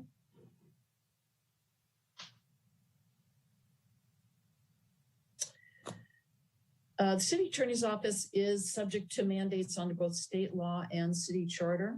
And although this slide is divided into 6 months and 7 to 18 months, I'll just walk through those mandates as a single list. Probably the biggest item that is on the horizon is the redistricting, and the elections code does require that we review our council districts upon receipt of the federal 10-year census, and I'll talk about that a little bit more under our work plan. The initiation of charter review, that is authorized by our city charter. It's not required, but it is authorized at this point by our city charter, and I'll talk more about that on the next slide as well. Labor negotiations, virtually all of our contracts are expiring, and we will be working very closely with HR in renegotiating those agreements. We have continued defense of critical litigation. That is, we are required to defend the city. We currently have approximately 35 to 40 pending claims and lawsuits. And to highlight again, probably the largest and most time-consuming and critical PG&E Kincaid lawsuit, defensive litigation arising out of the protests, out of litigation relating to homeless encampments, Cal OSHA investigations, and others. Indeed, 4 of our 9 attorneys are devoted to these litigation efforts. We have a number of statutory obligations, including PRA compliance, Public Records Act, and other document productions that, as I'm sure the clerk's office will mention, has become a very large effort, and we are very much integrated into those document productions. Brown Act compliance, Political Reform Act compliance, ADA compliance, ongoing attorney training, and mandatory legal education to maintain our licensure. And we work on those statutory obligations not only with council, but also with staff and with all of our boards and commissions. Our charter also obligates us to continue to provide, of course, legal support for the council, for the city manager, and for departmental initiatives. Continued legal support for boards and commissions. We sit with quite a few of our boards, commissions, and committees. We're obligated to review city contracts. We're obligated to review resolutions and ordinances, all resolutions and ordinances. It is our responsibility to provide legal training to staff and to elected and appointed officials, code enforcement, and defensive claims. Next slide. Our work plan, and again, I will combine this into a single list for purposes of the presentation. And I want to emphasize we are a service department, as you know. So much of our work is driven by the council goals, by the council's directions, and by departmental programs and policies. We are integrated and act as partners in almost all significant projects and programs in the city. So all of the efforts that you are hearing, or many of the efforts that you're hearing from the other team leaders, we are a part of those efforts and very eagerly a part of those efforts. And those include, of course, police reform initiatives, working with HR, closely with HR and SEED Collaborative to further diversity, equity, and inclusion. We will be partnering in some of the innovative work being done by the Water Department, as well as the many mandates that they work under, housing initiatives, economic development, including business supports, and potential real estate redevelopments. These are the exclusive negotiating agreements, ENAs, the disposition and development agreements, DDAs, and as has been mentioned, the potential civic center. We're also involved in homeless services. And then I just would highlight a couple of the projects that are listed here. We are looking to initiate the redistricting process. Again, that is mandated by state law. We've just learned recently that the Census Bureau is now estimating that the census data that we need, the population and ethnic data that we need for redistricting, will likely not be released until September, the end of September 2021. So this will delay our start on redistricting, but we would anticipate moving forward with engaging a demographer and at least getting the process set. And we would expect that process will engage us from September through to early in the summer of 2022. And by statute requires 4 public hearings, extensive public engagement. Some of this work could be delegated to a commission should the council so desire, but we can talk more about that as we get into the details later. Preparing for potential charter review. The charter allows us now to begin a review of the charter to consider any charter amendments. We can do those amendments only once every 10 years pursuant to the charter. Again, it's authorized now, but it is not required that we start now. So it can be delayed if the council so desires. But if the council wants to bring any charter amendments to the voters in 2022, we will need to get started very soon. I recommend that the council at least consider a limited amendment to address our conversion to district elections, but it is also an opportunity for broader review should you so desire, if you want to prioritize that effort. Currently, the Again, as I mentioned, currently the charter limits amendments to once every 10 years, but even, again, that's in the charter and can be altered. Very quickly, other items that we're going to be working on, comprehensive labor negotiations. Again, virtually all contracts, unit contracts will be expiring this year and during this coming summer. Continued defense and prosecution of the critical litigation. I've already mentioned those. Supportive development potentials, the ENAs, DNAs, and Civic Center. I've mentioned those. And as Claire discussed, the general plan, including the housing element and climate action plan. And you've already heard of some of the ordinances that are going to be coming forward, housing measures, telecommunications, vacation rentals, composting ordinance, some code enforcement enhancements we're anticipating, and then resiliency measures, open burns, the dead and dying trees. And then we have other measures other initiatives that we're looking at that are a little bit behind the scenes, again, enhanced records management, litigation holds, and a number of others. And I will leave it at that and will hand it back to the city manager, I believe. Thank you. So I just want to, continue what the city attorney said. This is, her team works to support the entire organization and all its initiatives. They've been instrumental in really making sure that we've been able to have progress in the pandemic. Sue and her team have been responsive to every request that's come from the internal services group. And it's really been a phenomenal team effort in very difficult communications environments with moving pieces, multiple meetings.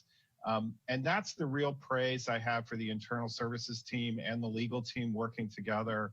It's been a learning experience during the course of the pandemic. And it's been phenomenal work, not only as has been recognized explicitly by Councilmember Tibbetts and Councilmember Fleming, about not just identifying the tools, the commitment of the team to making sure communications go out, that we learn from the process as we go through and we adapt, but that also the resources are available to support the changing dynamic. And I think that that's one of the things that gets a little bit lost, is that this team has been, both the legal and the internal services team has been flexible, has adjusted to the dynamic, and is really committed to servicing the council and the community through outreach, through adaptability. And I can't commend them enough for the work that they've done. They're going to get an opportunity, however briefly, to step through some of that work, but it really has, I just want to call out that the next person you're going to get to meet is Jan. She's the new Chief Financial Officer for the city. She started at the beginning of January. She's going to outline a little bit of what she's learning and begin us on a process to change that I think will help us address the structural issues that we've faced for a long time. I'm not going to say the medicine is going to always be easy, but it's going to be welcome. And I think if you listen to your colleagues on the long-term finance and audit committee, you're going to hear that they're ready for the challenge, and they'll be bringing this back to council, those continuing conversations. But Jan, you're up next, and then we'll walk through the rest of the internal services team. Thank you.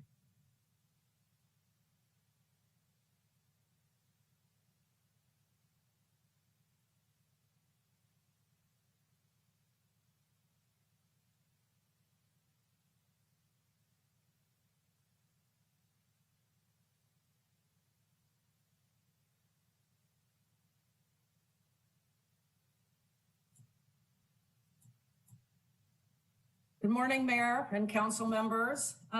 If we can have the next slide, please.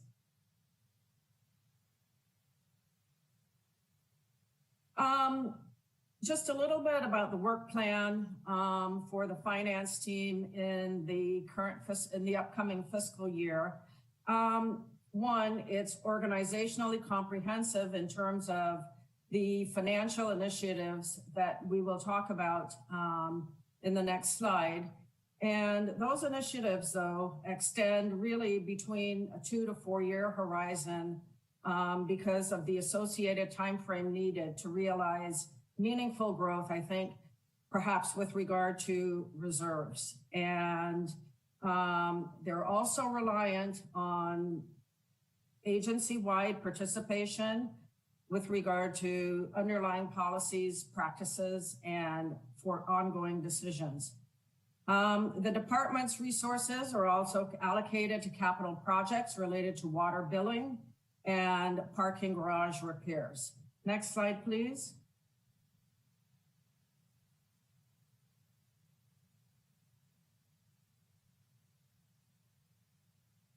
So I actually call this page transform while transacting.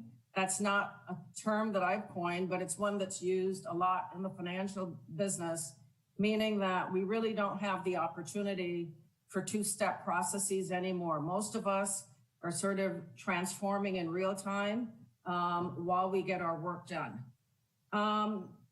Just to provide a little bit broader perspective, and I'd share some of the comments that I made with the committee last week.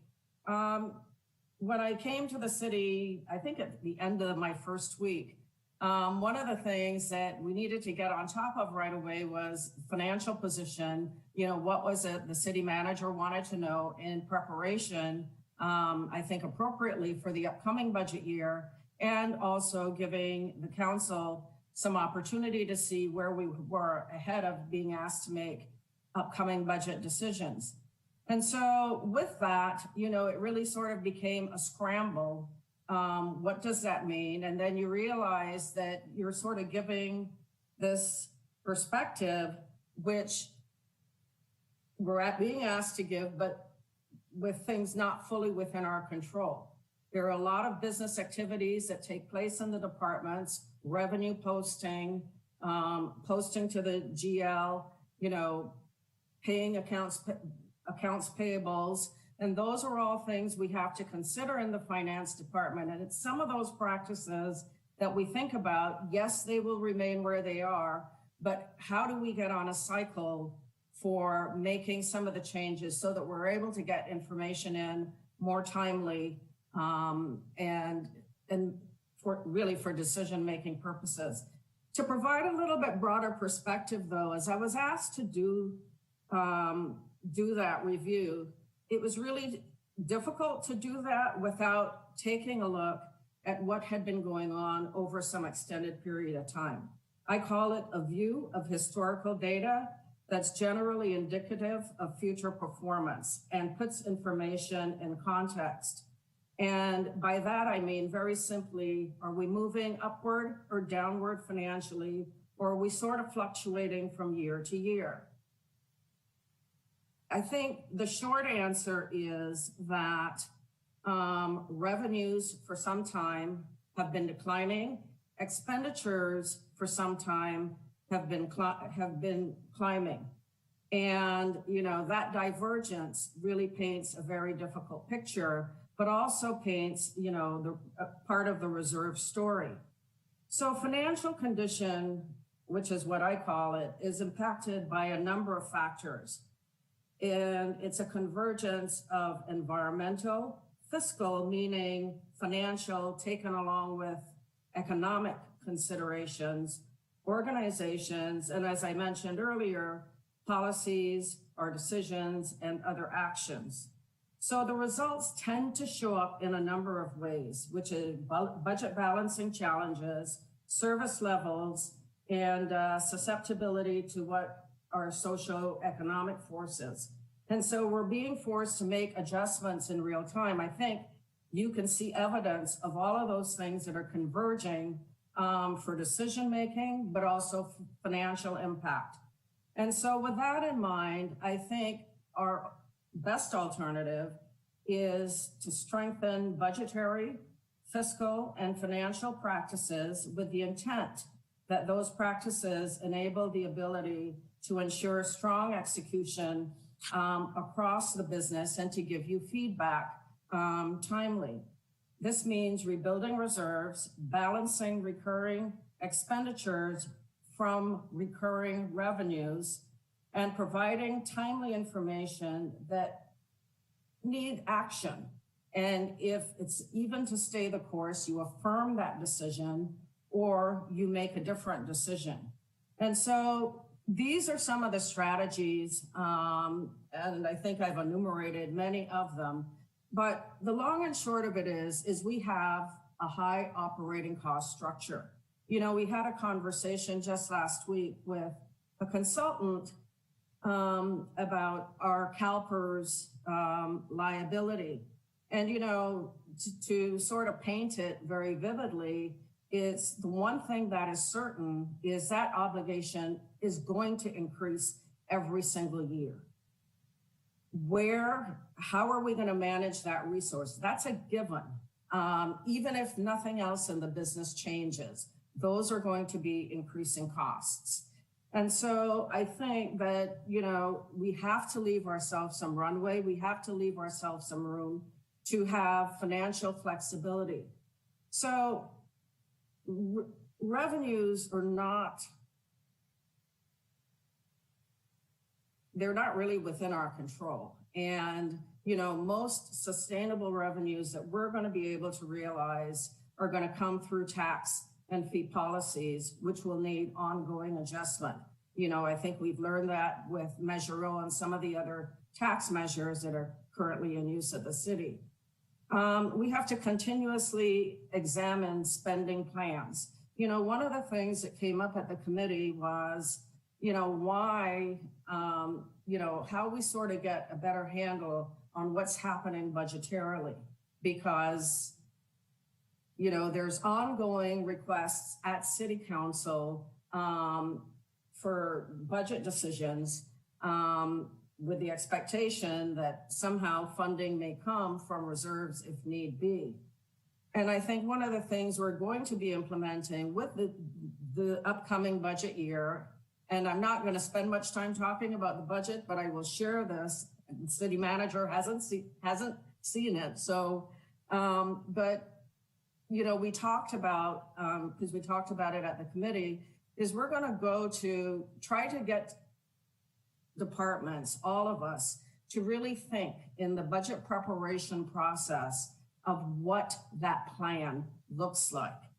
Yes, it may be deferred to an administrative person to handle the budget details, but as a practical matter, I think we have to invest the time to do upfront work, which means that your budget, the budget, should be a reflection of the work we're each going to do for the upcoming year. Our attempt will be to limit appropriations at the beginning of the budget year. And of course, there will be things that come up, but those should be, if you've given a lot of thought to what we're doing, those should be few and far between, irrespective of the department. If somehow there's something that changes in the cycle, then, you know, we will see that decision formally at the mid-year process. So those are some of the things we're thinking about. It will require not only work of the finance team. I will be reaching out to our colleagues around the city because a lot of the work, revenue collection, goes on in other departments. Yes, we want people to deposit them way faster than they currently are. You know, spending, you know, accounts payable, trying to get past some of the late invoices that we're seeing. And so that all of that accrues to the benefit of knowing where we are financially. And so with that, I will turn it back over to the host.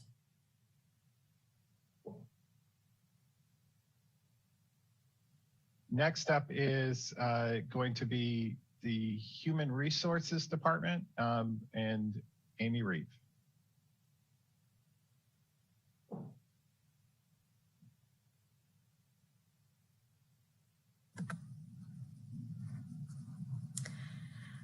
Thank you, Sean.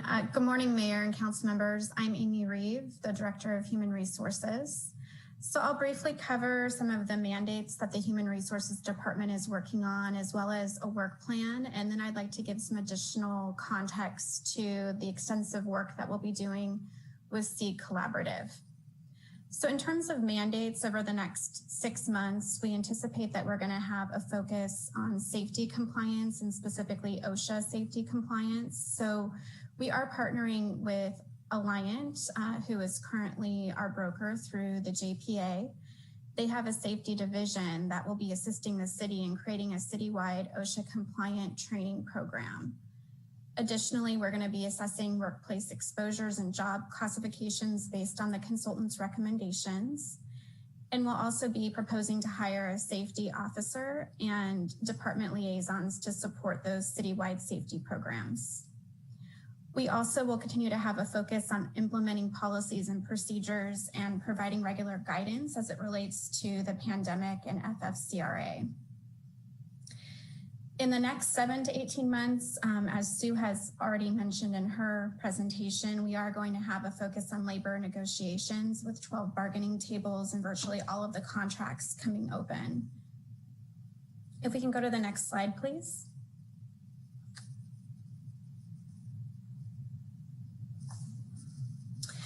In addition to those mandates, we also have a work plan which is heavily focused on the diversity, equity, and inclusion plan.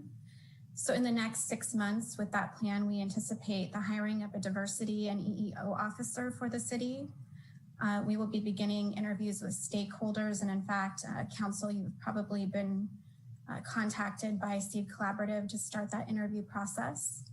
And we will be establishing citywide steering committees and starting the data collection process. From there, in terms of the next 7 to 18 months, we will be working with SEED Collaborative to review, research, and develop best practices related to the equity plan.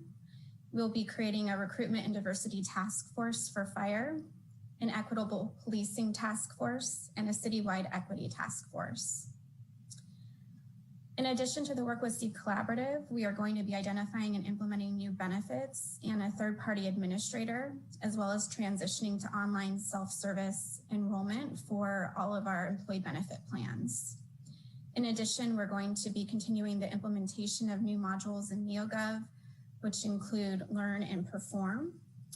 And we'll be creating an electronic approval process to fill positions and manage those positions against the budget and position control. If we can move to the next slide, please. So with SEED Collaborative, we do have a diversity, equity, and inclusion work plan, and this is a large-scale project. We anticipate it taking at least 18 months.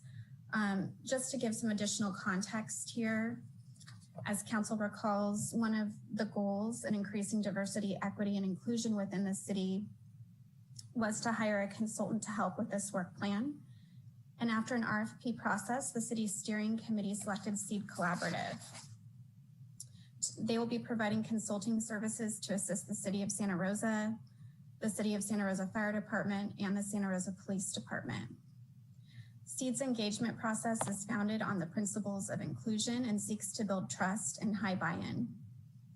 At the end of the robust process, which will include stakeholder engagement, SEED will present 3 deliverables to the city, which will include a city equity plan that supports equitable structures, policies, and practices, a fire department diversity and recruitment strategy plan that supports diversity and equity in recruitment, and an equitable policing plan, which is designed to further improve community police relations and protect citizens and officers.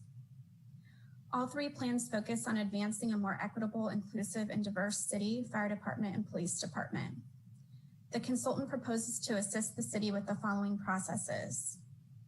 The first process is called bridging, which are strategies to eliminate siloed departments and functions and improves knowledge, understanding, trust, and communication between the city, the community, Santa Rosa Fire Department, and the police department. The second process the consultant will walk us through is called belonging, which will involve creating a work environment and culture where everyone belongs. The third is prevention, which are strategies to decrease barriers and disparities and reduce policy violations. And the final strategy is protection, which includes strategies to preserve the safety and well-being of residents, city personnel, and people impacted by the criminal justice system. The project approach or methodology, which will be used to introduce these strategies to the city, is called targeted universalism. It is important to note that the consultant's general approach to equity is through the lens of targeted universalism, and that this approach was conceptualized by SEED co-founder John A. Powell. And it works to establish universal goals pursued by targeted processes to achieve those goals. Targeted universalism is a concept I think we'll hear a lot about in the coming 18 months.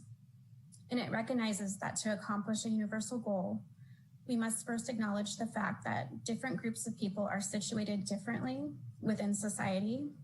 And as a result of structural inequities, it creates different kinds of barriers and then different pathways in terms of reaching a goal. Targeted universalism directs attention to these various barriers and pathways and suggests structural changes to make reaching a goal smoother. By doing so, people are essentially met where they are. Strategies will be developed by SEED Collaborative and will be designed to accomplish a goal by taking people's specific situations into consideration so that they can get what they need, when and how they need it, while also moving towards the shared or universal goal. This approach also addresses the polarization caused by only targeted or only universal strategies. Solely universal strategies fail to recognize the ways in which groups are individually situated. These types of strategies work well for those that are considered the norm, but not for those with specific or unique conditions or situations. Solely universal strategies are often perceived as overly ambitious and inadequate in helping those that are most in need. Conversely, solely targeted strategies tend to not consider the ways in which the norms, desires, and practices of different groups may differ from the imagined universal goal. Targeted strategies alone focus on supporting individuals while failing to transform systems, and they are sometimes criticized for unfairly helping one group over another and can be viewed as preferential. Targeted universalism is a data-driven methodology that involves a 5-step process, which SEED will be leading us through. The first step will be to define the universal goal for the city. Second, they will measure how the overall population fares relative to that universal goal. Third, they'll measure the performance of population segments compared to the universal goal, and that will be in an internal and external to the organization context. They will also understand how structures and other factors support or impede group progress towards the universal goal. And finally, they will make a recommendation to implement the targeted strategies. Targeted universalism can be applied in internal and external contexts and can help organizations reach goals related to equity and belonging within the operations of the organization, as well as within the programs and services it provides to the community. So as we review the SEED Collaborative Diversity, Equity, and Inclusion Work Plan slide, you'll see that work has already begun and will include orientation meetings and interviews with various stakeholders starting this month in February of 2021. From there, the consultant will take us through the due diligence and facilitation stages, with the planned deliverables anticipated to be provided to the city in April of 2022. While the consultant anticipates over 1,500 consulting hours on the project, it's impossible to predict how much time and effort will be needed by city staff at this point, as it will largely depend on how the scope develops as stakeholders are engaged and interviews and focus groups are conducted. It is anticipated that all departments will be actively engaged in the diversity, equity, and inclusion plan at some level during the project. And with SEED's high-touch approach, it is labor intensive. However, it ensures that staff are more open to and prepared for the successful implementation of this equity plan. And with that, I will turn the presentation over to the City Clerk's office. Thank you.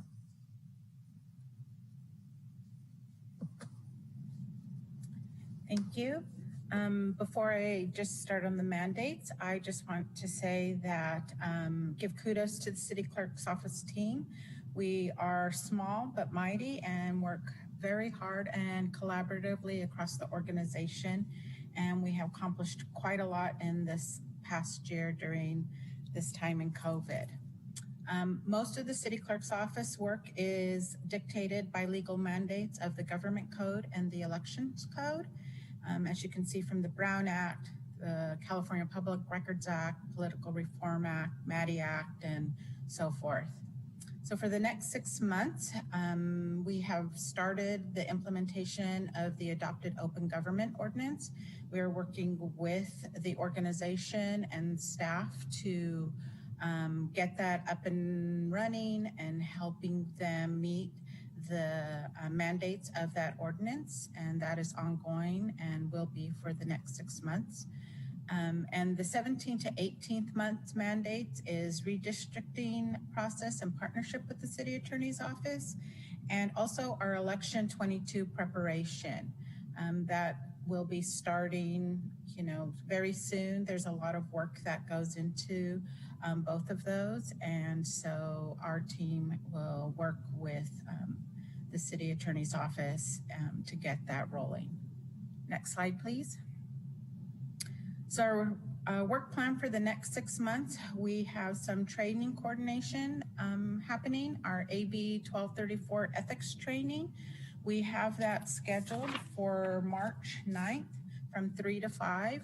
We also provide links to the Fair Political Practices Commission and the Institute for Local Government, so our staff and board and commission members can take that training at their leisure and as their schedules provide, but we are required to provide that training in odd numbered years. So that will be this March on the 9th. And then we also have the SB 1343 anti-harassment training, and we are coordinating that with our HR department to get that scheduled. The other piece that we are working on in the next 6 months is our hybrid city council meetings, virtual and in person. Even though we are still in COVID, at some point we know that we will be back in person in the chamber, but because of the virtual platform, it has increased public engagement. And so this is something that we think that the community will be asking of us so that they can continue to participate in our meetings. So we are learning and hoping to develop some best practices. And I want to say that over the last year when we went into COVID and had to learn the virtual platform, our team was sought out by many of our partnering cities and outside agencies on our best practices because they had seen how we have run our meetings very smoothly. So we're contacted and consulted with other agencies and entities on what we did. And so I'm very proud of our team for making this happen and developing those for our city. We definitely are a leader when it comes to our council meetings.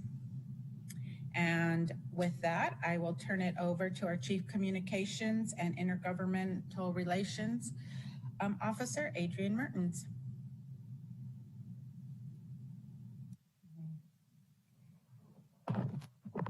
Thank you, Stephanie.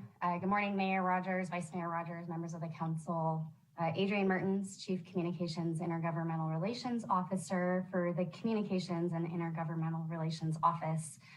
I will start by saying that it was actually a year ago this week that the Comms Intergov team officially came together and physically moved our offices to form a new centralized and co-located communications department. A month later, the shelter in place was implemented in response to the pandemic, and we shortly after that went fully remote. But I will say that the centralization of our operation has made all the difference in our ability to keep our community informed during the evolving landscape of the pandemic. I do also want to acknowledge all of the hard work put in by the members of this team over the last year, as well as the support of staff across our organization as we were finding our footing during the transition of our department. As I turn to focus on our work areas for the next 6 to 18 months, the most important thing I can say is that the communications team's work is really determined by the work of all of the other departments. Many of the items in the work plans that have already been shared by my colleagues are ultimately going to be tied to a communications or outreach plan. There's going to be a need there for our team to support those efforts. And so our team works across the city to determine the best ways to address those needs and ensure accessibility is met for our diverse community through a range of potential strategies, everything from digital to print, video production, radio, paid advertising, community meetings, and media relations.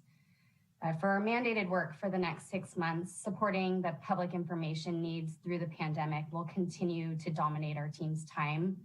We'll also need to develop and implement outreach and communications plans for a few mandated projects that I've highlighted, the redistricting of Santa Rosa, which the clerk just mentioned, water rate setting, which includes Prop 218 ratepayer noticing. This work's already begun and it will ramp up over the next few months. Connecting the public to the annual water quality report, and rollout of the citizen engagement tool deliverables that were identified in the open government ordinance. We'll also continue to work to enhance the city's open data portal, which was another item identified in the open government ordinance. And this work isn't just about making the data available, it's really that work's done by other departments and by IT, but our role will be to present that information in a meaningful way that makes it easier for the public to understand. For our mandated work for the next 7 to 18 months, some of those 6-month items do carry over, but in addition to public information for the pandemic, which we anticipate will continue, we will be geared up and ready for any emergency response during fire season, critical weather events, or PSPSs. We'll also be working closely with the clerk's office to implement outreach around some of the items Stephanie just shared, the redistricting process, review of the city charter, and the 2022 elections. Next slide, please.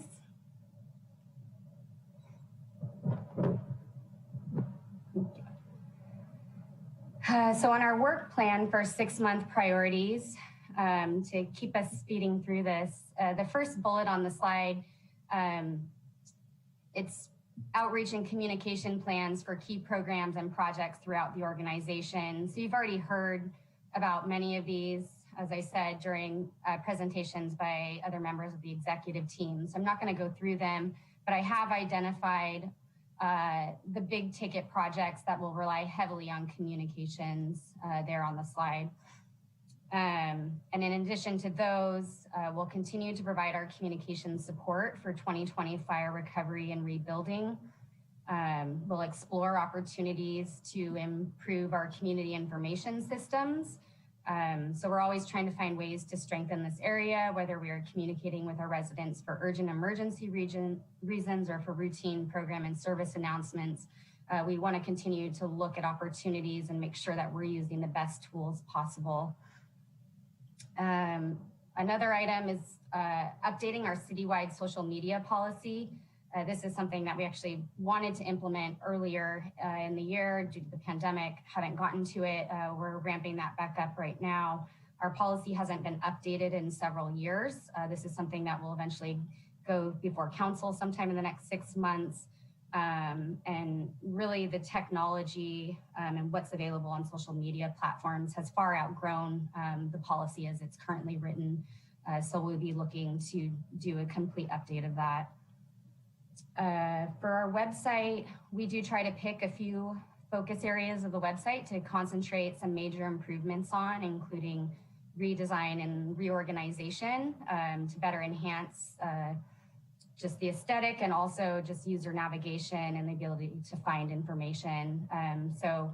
Next in the queue is work with the HR department on their website to do a redesign.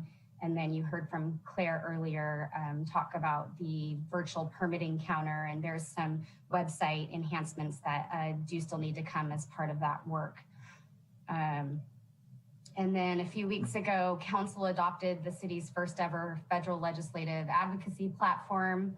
and staff are already beginning work with our federal lobbyist team, MMO partners, to strategize on the identified priorities in that platform.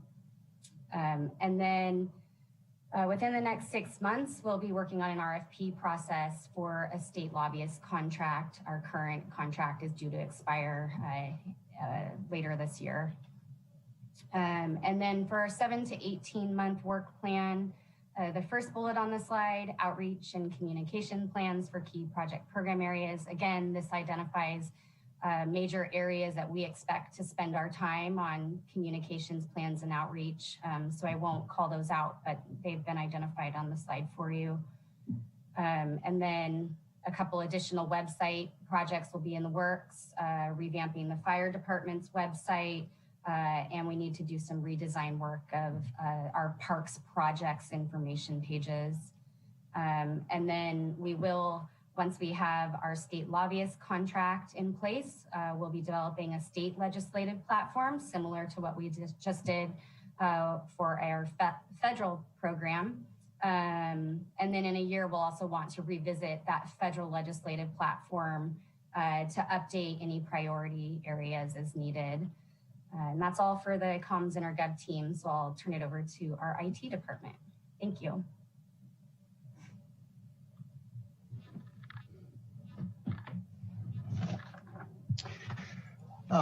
Good afternoon, Mayor and members of the City Council. I'm Eric McHenry, the IT Director and Chief Information Officer for the City of Santa Rosa. I'm going to go over the work plans that we have for IT, and a lot of this happens in the background. You've seen touches of it in prior department presentations, but a lot of it goes in the background. Our customers in general are the public, through how we work with departments to help provision more online services, which is increasingly more important now in this pandemic than it ever has been before. And also our customers are departments and the staff. And more we're starting to see that a heavy burden of our work is to work with our staff as they navigate working from home. As you all know, just under a year ago, our 1,300 or probably 75% of those employees were jolted from working in the office to all of a sudden having to figure out how to successfully access our city systems and how to successfully do their work and to communicate with their peers. So we spent a tremendous amount of time this last year on that model. So some of the key things I wanted to share with you today in these work plans, and I won't go through them bullet by bullet, you can obviously read those, is that our focus is on this hybrid model, being able to support our employees working from wherever they are in a way that understands their home networking limitations and challenges and just a new process for them. We're focusing a lot with the clerk and with communication or government on making public meetings something that work well. As you all know, probably 6 months ago, none of us really knew how to use Zoom. Now it's working quite well, and we're shifting into what we call the hybrid meetings, where the goal is to have an equal level of participation and engagement, whether you're sitting in a physical room in the council chambers or you're remote. We're also trying to take that idea of having hybrid meetings back into the workplace. We understand also that even for city staff, now the model is going to be that a lot of our meetings that used to be in conference rooms will be hybrid. The example I give to people to kind of get the difference is that all of you have been in these meetings, perhaps in a board meeting. We have a big room of about 10 people, 15 people in a room, and there's one person on a voice pod in the middle of the conference table. And that person is nowhere engaged in the meeting. It often complicates the meeting. And so what we need to do is develop some things that make that such that that remote person or persons is equally engaged in the meeting. And we're leveraging technologies like Zoom, like Teams to make that happen. We're rolling those out throughout this year. Security is a big deal for us. We've all heard about phishing and spear phishing. The new terms now are remote worker endpoint security. So in other words, when someone takes one of our city devices home or uses their public device to access the internet, that is exposed in a way it never was before. So we launched a very significant cybersecurity training program about 9 months ago. Every employee in the city, and I think all of you have gone through that. It's going to be a repetitive exercise. The threats are more challenging than they ever have been, and frankly are just very hard to discern at times. We're really trying to help our staff understand what that means and protect our network and our systems and confidential and private information. Some other things that we're doing, and just on the slide, you'll see these things about multi-factor authentication. And this is coming to the city. Most of you have experienced this with Nest or Google or something like that. We're gonna ask you for a PIN code to help ensure that it's actually you accessing the system. We've rolled that out partway through the city, and we need to roll that out because that's one of the great ways of protecting our endpoints and protecting logins. GIS continues to be a big deal for us and a big opportunity. We're working with the departments, as you've heard a little bit. We're working a lot with the EOCs. If you looked at our EOC 2 years ago, the GIS presence information there that gets pushed out to the public, pretty much every map you see comes through work we do with the departments. And we're gonna continue that. And also, there's a lot of GIS work to happen on districting. There's been more and more requests, and we anticipate more and more data analysis to be done on, okay, what does this particular city service roll out as a function of district? Are there inequities in districts? And mapping tools, GIS analysis tools are fundamentally great for that.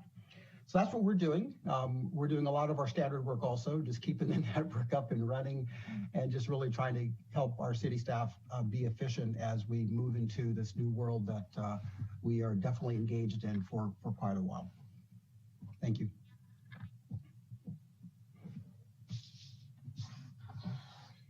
So the one, before I dive into the details on this slide and a couple of changes and opportunities here, I do also want to emphasize that we're in a process and we've been in ongoing conversations and continue those conversations about what reopening looks like. I mean, I don't want to lose sight that that is going to be another transition that's going to take place as we move forward.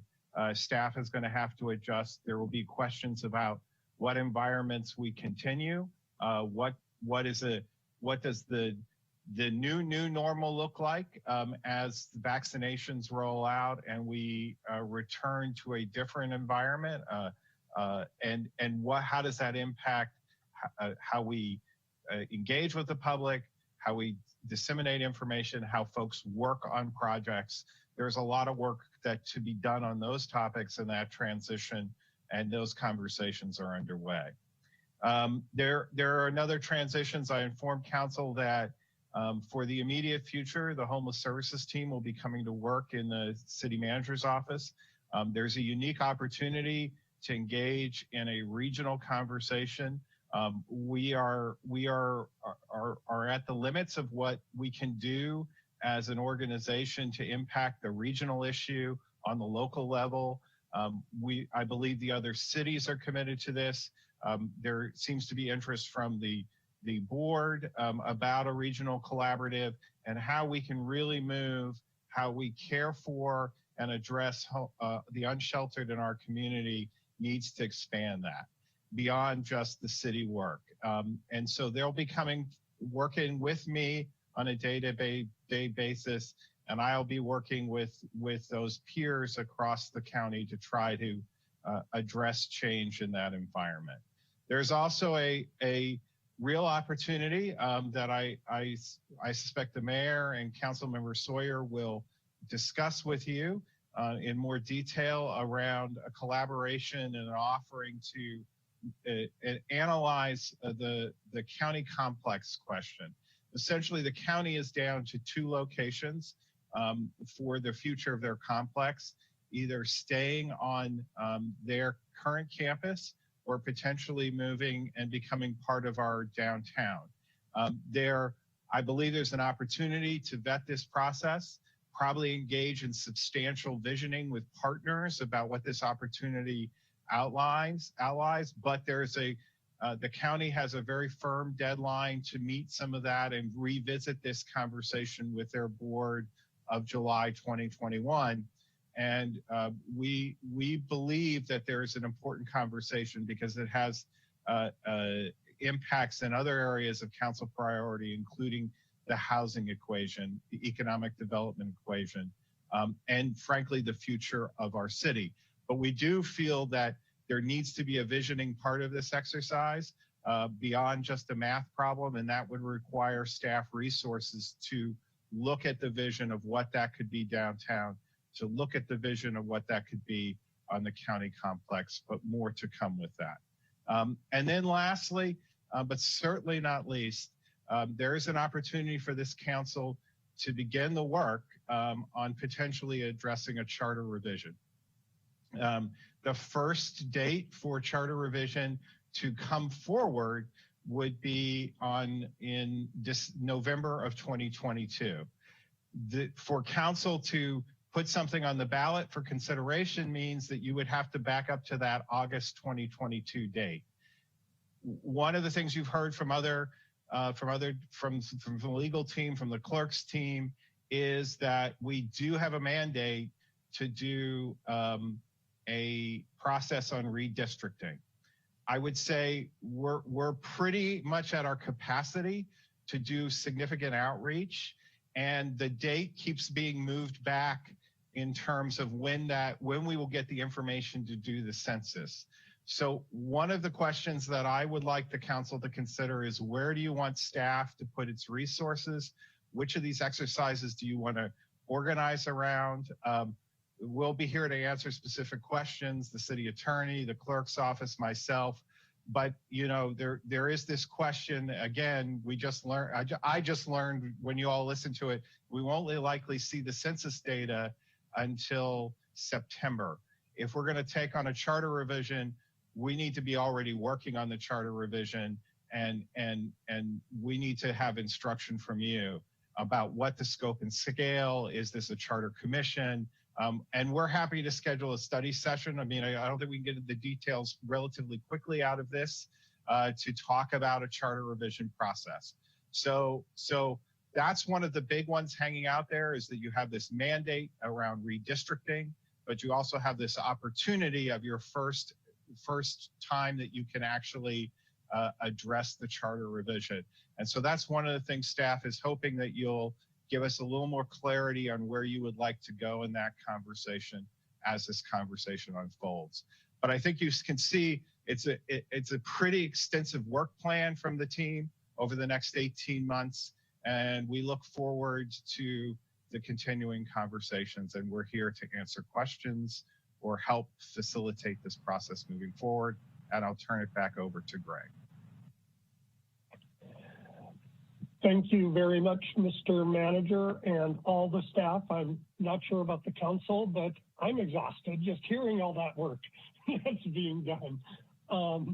And so, Mayor, we have scheduled now, if we can go to the next slide, a break for the council, and in particular, the issues that the managers just brought up about districting and charter reform. We have that council discussion and direction scheduled under the open government priority that the council has. So after break, we're going to be moving from staff presentations to council discussion and direction as we walk through each of the priority areas. I just want to, given my experience with many cities, give kudos to the staff for being on point, thoughtful, thorough, and within time on all of their presentations. We're actually a few minutes ahead of schedule. And when we have 13 speakers, that's where a facilitator like me panics that we're going to get behind schedule, but we're actually a few ahead. So, Mayor, I'd recommend a 15-minute break. Yeah, let's go ahead and come back at 10:45. Give everybody a couple extra minutes here. And we'll come back and we'll have our discussion about the council priorities that Greg heard from our previous interviews. So we'll stand at recess.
All right, it's 10:45. I see a quorum of council members. Madam City Clerk, do you want to call the roll so we can resume? Yes, thank you. Councilmember Tibbetts. Here. Oh, thank you. Councilmember Schwedhelm. Here. Councilmember Sawyer. Here. Councilmember Fleming. Councilmember Alvarez. Present. Vice Mayor Rogers. Present. Mayor Rogers. Here. Let the record show that all council members are present. Great. And I see Sam. Sam, are you doing this next segment? Oh, sorry, there's Greg. I was going to say, I couldn't see you for a second, Greg. Well, thank you. Now, we're turning to how we're going to be spending the rest of our time together today and the beginning of tomorrow morning, which is really to hear from the council on each of the priority areas. And as the mayor mentioned initially, I wanted to share back some of the results from the interviews, as we'll do with each priority. But as we've shared with the council previously, the whole purpose of the priority setting is to recognize that we can't do everything, but we can do some things. And the new circle to add to this mix based on your staff's presentations is that there's work that has to be done. That's even if it's not viewed as a council priority, it is still going to take your staff's capacity and kind of usable resources because there is no discretion on getting it done. So the priority setting becomes really important to make sure staff is aware of what the council most wants done with the available resources. And of course, to start that discussion, we'll go to the next slide, which is we always look at what a city's mission and vision are. And for the city of Santa Rosa, it's to provide high quality public services and cultivate a vibrant, resilient, and livable city, which clearly you've been successful doing over time and in the last year. But I'd also add your vision of Santa Rosa leading the North Bay, you've clearly been living up to as well. So like to start off with these whenever we get into priority setting, because they are your North Star to guide where you're going to focus your time and the staff's time during the year ahead. I also wanted to go over a little bit of history over the last 2 years on the next slide. And it kind of shows how council's priorities have evolved. In the left column is your 2019 priorities, where you used our standard framework of tier 1, which is the primary focus, kind of the must-dos that staff has to focus on. Tier 2 was as resources allow, and in the lower box is possible future priorities. Last year when we met in August, obviously the world had been turned upside down. And so we had a new higher level priority, which was crisis response priorities. And these are the ones you identified back then in August that were directly related to the COVID response. And tier 1, you didn't want to change the labeling of it because there's still continuing priorities for this council, was the climate change, housing, and government and council reform. And clearly, as the accomplishments noted, climate change and government reform and housing, you've made significant progress on each of those, as well as on the COVID priorities up above. But then we also had the future priorities that were going to have to be tended to at some point. Now, on the interviews, this gets to reflecting back to you some interview results on the next slide. I have rank ordered kind of a little bit of a forced exercise. Council members will remember in the interviews, I said, okay, we have these 8 priorities, taking COVID as a given. So COVID is the 9th priority that's at the top because it's like a mandate. You don't have a choice on that. You have to respond and deal with it. But of these 8, I asked each council member to choose at most 3 that you thought we had to see visible progress on in 2021 as a community. And these are roughly the order that they came out in from the council interviews. homelessness and housing and affordable housing clearly being in the highest tier. Also, it linked, as many council members shared with me in the interviews. Fiscal stability and economic resiliency are also linked in terms of your business community is successful and your residential community is employed.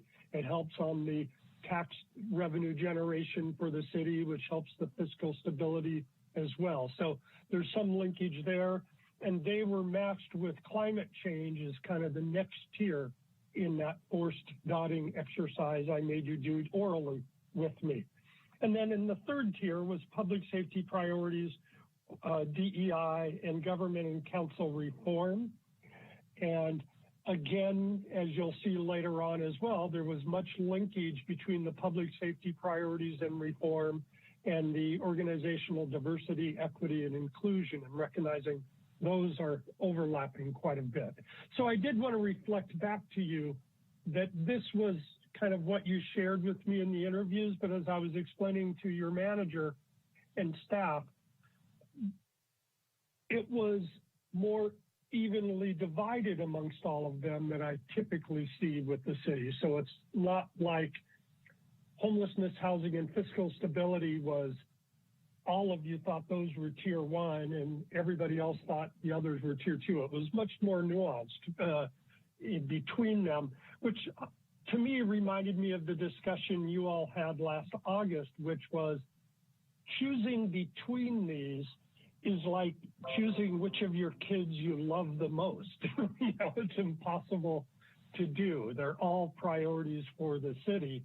And given what we've just seen from staff, what we've used in other cities, particularly as the pandemic is continuing into year two and is driving workloads, that it's often better to do within priority setting than priority setting between priorities, so that you scale how far you can go in each priority based on the workload and capacity of your organization. So you'll be pleased to see on the next slide, that means that we won't be doing a dotting exercise today. They're very hard to do by Zoom anyway.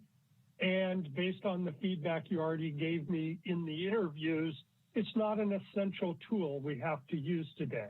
So what we are going to be doing for the rest of this morning and most of tomorrow morning is we are going to walk through each of the 9 priority areas, starting with COVID, and we're going to review each one in order. I'll be sharing some interview results from each of those that you shared with me when we met. And then what we're really looking for coming out of each priority area is kind of your feedback and direction to staff on how do we move that priority forward in the next 6 months and the next 18 months.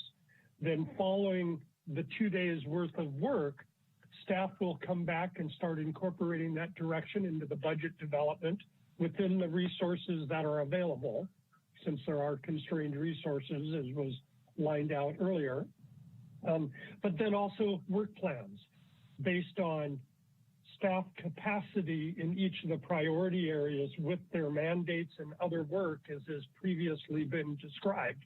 Staff will come back with a recommended work plan like they did after last August's retreat to bring back to you to show how staff is interpreting your direction to keep moving the needle forward on each of those 9 priority areas.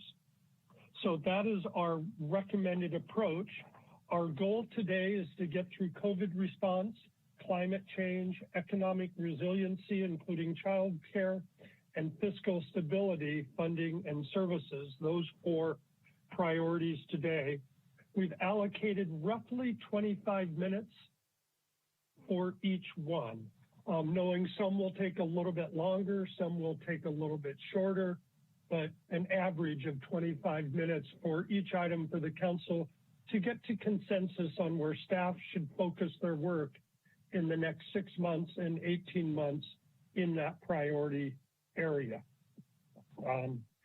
So Mayor, that's our recommended approach. I'll just turn to make sure the council's comfortable with that before we give it a try?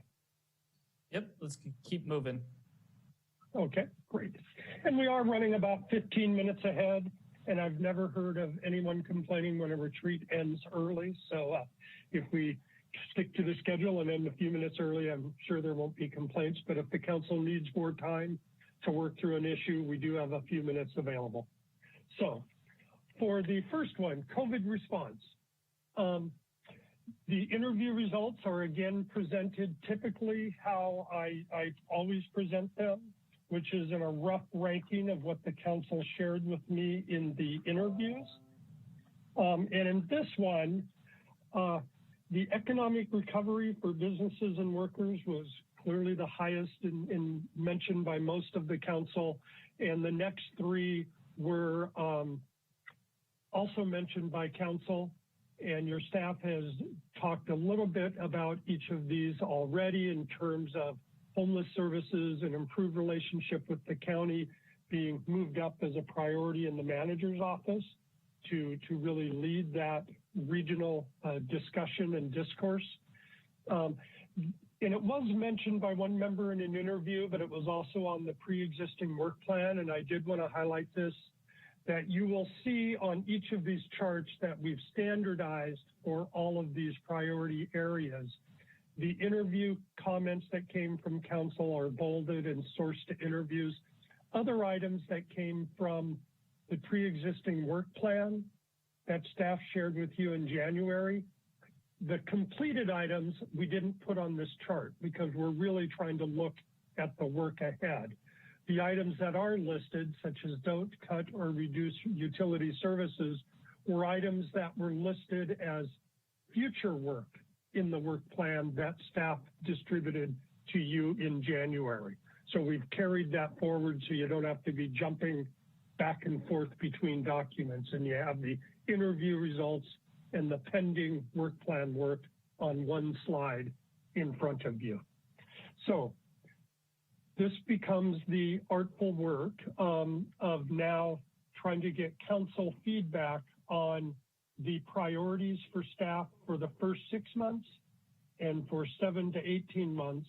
And I might just add what I've already heard from your manager is he clearly sees the homeless services and improving relationship with the county being work that's going to start in the next 6 months and be quite consuming. So I would almost take that, Sean, if you concur, as a recommendation from staff to recognize of these items on this page, those are probably the priorities for the first 6 months. Yes, absolutely. Council member Schwedhelm can speak to that a little bit, but there is opportunity here to move this conversation from not just being city-centric to a productive regional conversation, because all the cities are at the table now. And I believe there's renewed interest from at least some of the Board of Supervisors to explore that conversation.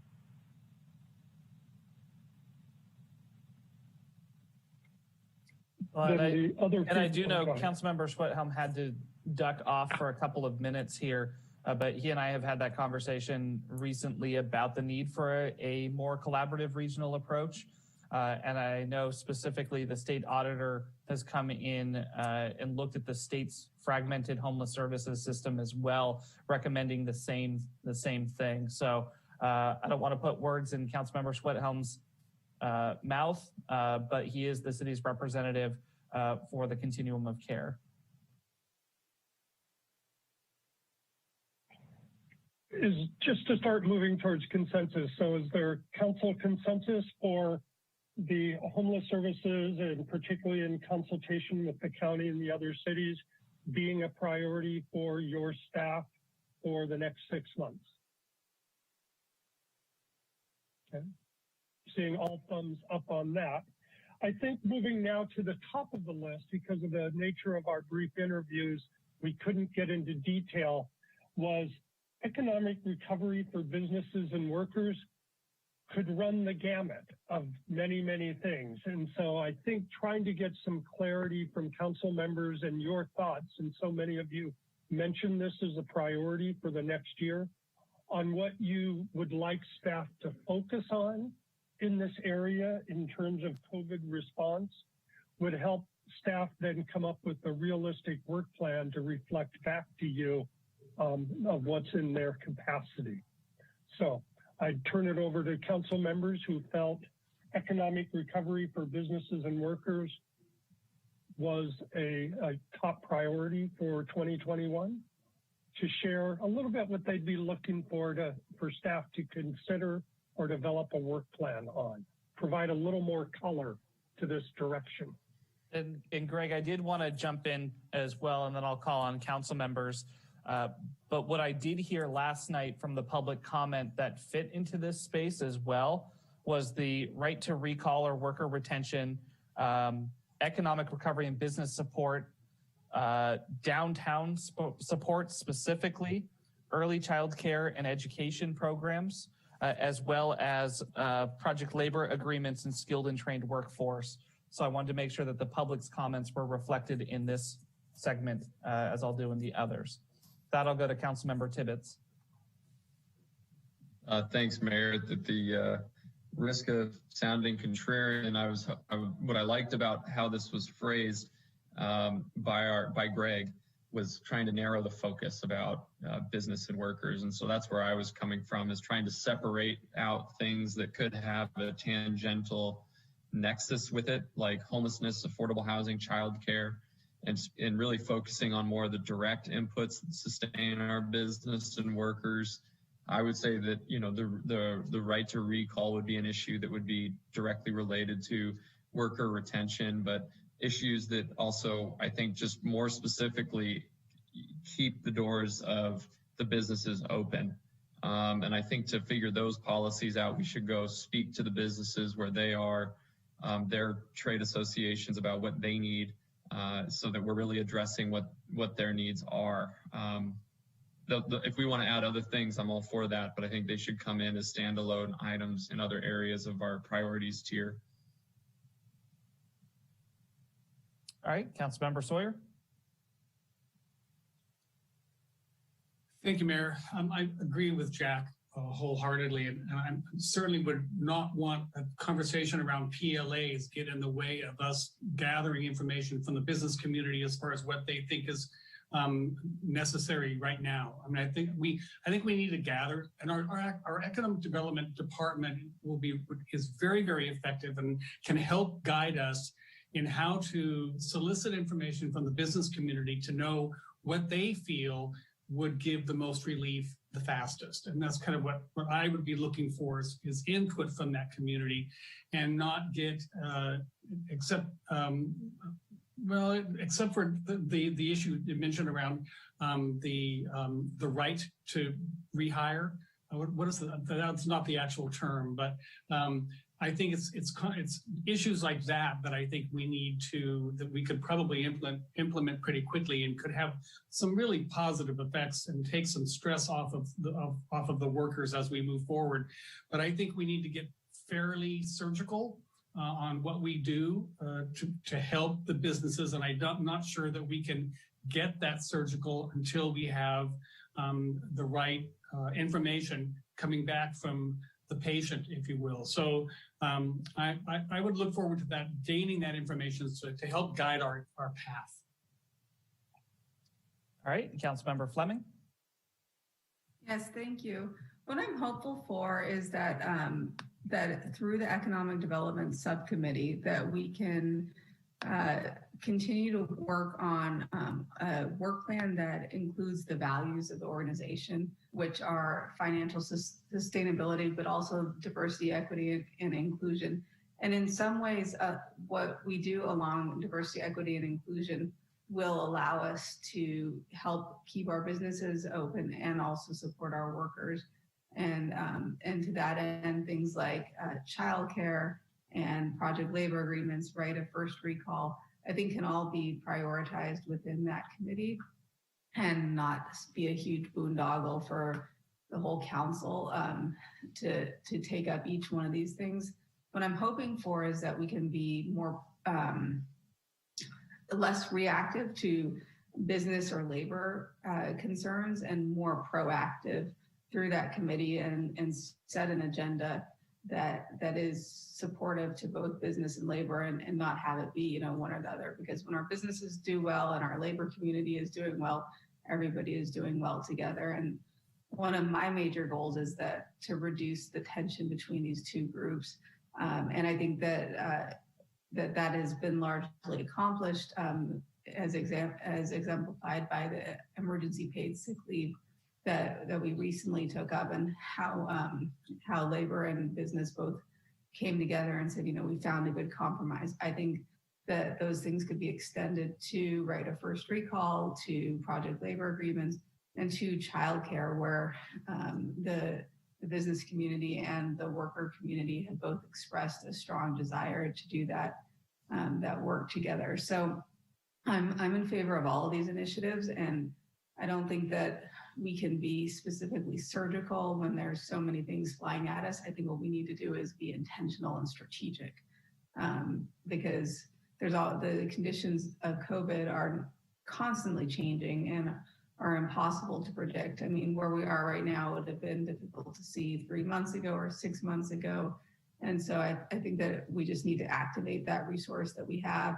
And RACE has been tremendous in helping us to move through that. So for me, that's a really high priority. And a plug around childcare, my vision here is really simple, and it's not specifically for children or parents or businesses. It's that it's the second most powerful economic driver behind housing, and that it's a heck of a lot faster to mobilize. And so to the degree that we can support it through planning and economic development and code changes and anything else, as well as financial support when we can come across it, or partnerships with other agencies, public or private, and leveraging our resources, I think that we stand to make Santa Rosa a place that's more economically viable for families to live here, and therefore supporting our business community as well as our labor community and our growing families. And one of the things that motivates me and has me most passionate about this issue over anything else is that it is the opportunity for us to make Santa Rosa a more inclusive place to live. And it's an issue that touches everybody pretty much in one way or another. So I think that this to me, our economic future is the number one thing that I'm looking at right now, that and doing it in a way that it's equitable, and as well as that takes into account climate change. And so if we put all of these pieces together, I think that we really come to a nexus here. And so one of the things that Councilmember Fleming just touched on that resonates with me, and Greg, I think I was mentioning this to you when you and I did our interview, is really empowering our subcommittees to be a little bit more nimble with what they're hearing. And so I guess this is a question for the city manager. How can we have that conversation, providing the overall priorities and goals with this broad category, but then empowering, say, our economic development subcommittee to reach out, listen to workers, listen to businesses, and then bring the individual ideas that they are suggesting or that they're interested in seeing, and doing some of that work at the subcommittee level prior to coming to council. Is there a way for us to do that? Well, I think this is your direction, is if that's where you want to go, we would come back with a proposal to meet that goal. We're not, it's impossible. Again, are we talking about one subcommittee? Are we talking the volume of subcommittees? Is there specific subcommittees that you want to focus on? I think those would be the things that we would follow up if that's council's direction, that's the way you would like to go, Mayor, or the council would like to go. Then we would come back with a work plan to address that. So it's sort of scope and scale, as Greg referenced earlier. This is for you to tell us what you would like to do and us to come back with a proposed plan. And as we go through the budget process, if there are further adjustments for us to do to try to meet that plan, we would be happy to do so. Right now, I think that's an open question. I can't answer it right now, but we would try to address the desire through the process.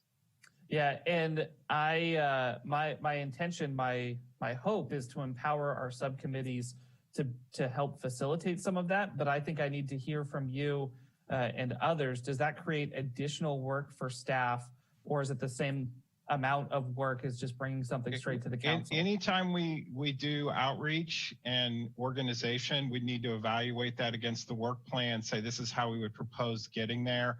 I don't have a specific answer. What I'd say is, if that's the direction, we'll work on a plan to achieve it, right? So that's, where we're at. I don't want to get, if that's the way, it would just be helpful to know in general what's being elevated, what's being deferred to that committee. Councilmember Fleming has specifically said and you're saying, have the committee work on it, be more proactive. I would go back with staff at that point and say, so how do we turn that dynamic in a different direction, and what resources? And it may require us to re-engineer some of the other things that we're working on right now. The challenge with this is, I would say, in the pre-COVID environment, some of this was easier to manage. Some of it, as every time we bring one of these committees into this very dynamic environment, it sets up a whole series of challenges in terms of how do we operate? How do we make sure those things are getting posted? How do we staff that? Where's the resource? We're working on some of that, but that's why I need to know the scope and scale. And then we'll come back with the answer. Great. And I'll let other council members weigh in on this as well.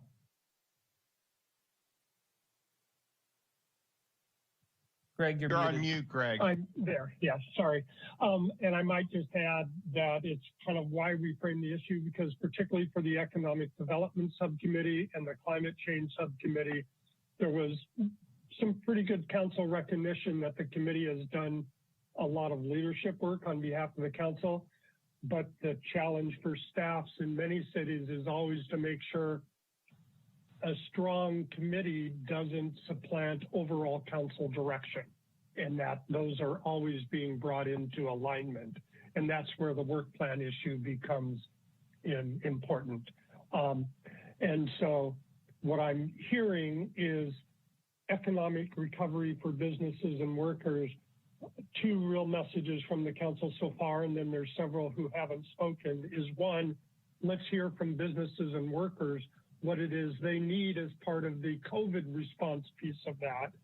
And maybe the committee deals with it initially in terms of their overall work plan management, knowing that staff has finite capacity to do it all at once, and that the COVID work may take precedence over longer term economic development task force work based on the feedback from businesses and workers.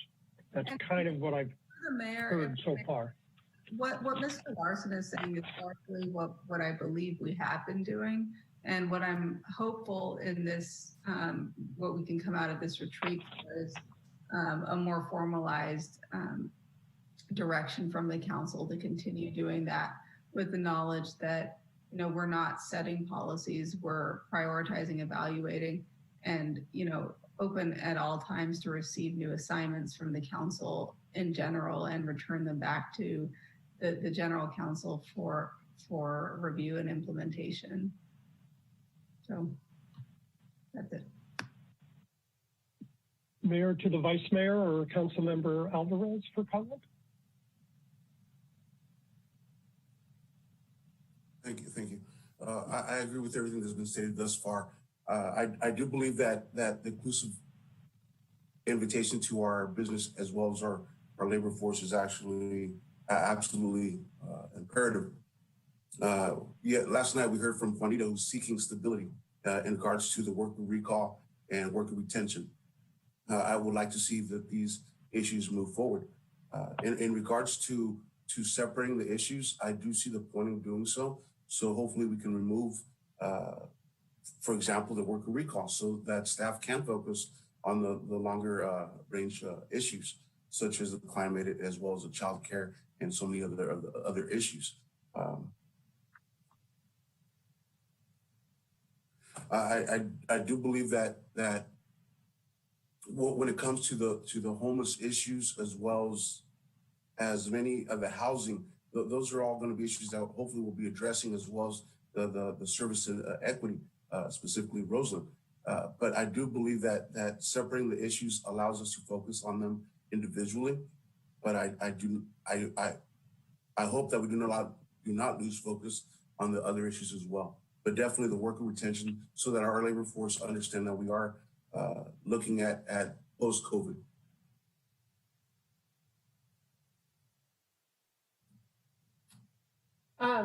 So I believe that I would like to look at the right to retention. I think that is very important. That is COVID directed. And also not sure if it fits here, and I know the mayor had mentioned it, but PLAs, just the mentorship opportunities that we have, working with the unions, getting our youth and other people involved in local employment, and also just keeping our residents employed and at a fair wage so that they can continue to live locally, I think is very important. And it's something that it seems like the council has been driving towards with the minimum wage. So I just like to keep pushing that forward.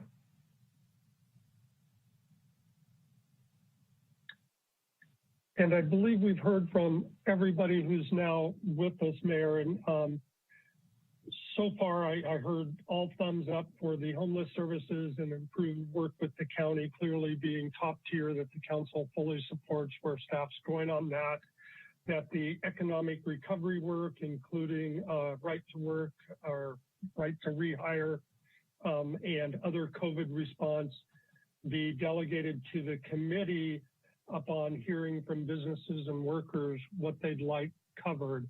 PLA, I've only heard a couple council members mention, and just as I continue to watch the clock, I might want to suggest that for vaccine distribution assistance and advocacy, when we held our interviews, I'll be blunt, that process seemed chaotic, and it seems that vaccine distribution is normalizing nationally and in California and the Bay Area. So I wasn't sure if that remained as high of a priority for council in terms of what the city's role was in that. But it seems as progress is being made at other levels of government, that one might drop to the bottom of the list for a city responsibility. I was going to say that it's definitely something that I would still want to look at, but it seems as though the county is taking control of that. And based on a meeting that we had last week, I believe it was, Mayor, Hopkins notified us that the state was going to be coming in and taking control of a lot of that process also. So. And I think, if I can jump in, I think that for me, it doesn't necessarily need to be our priority, but I want to leave the window open in the event that there are resources that come down for us to be able to do so.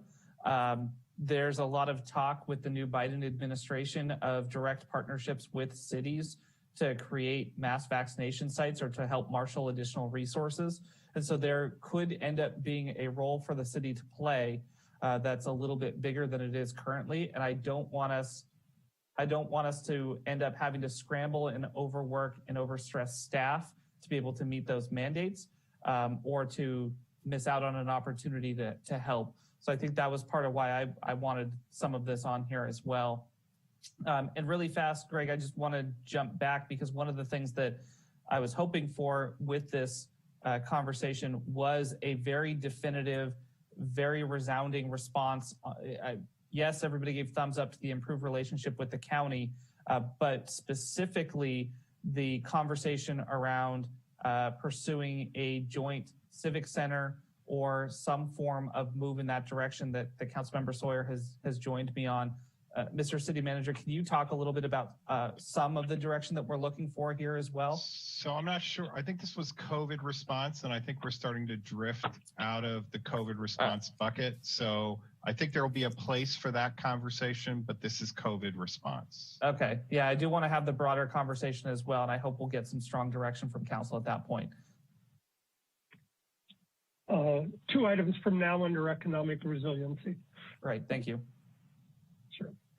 So maybe I might summarize what I'm hearing as some consensus is kind of the biggest bucket is to improve the relationship with the county and to structure the vaccine and homeless services discussions through that conduit of the work that the manager's already outlined.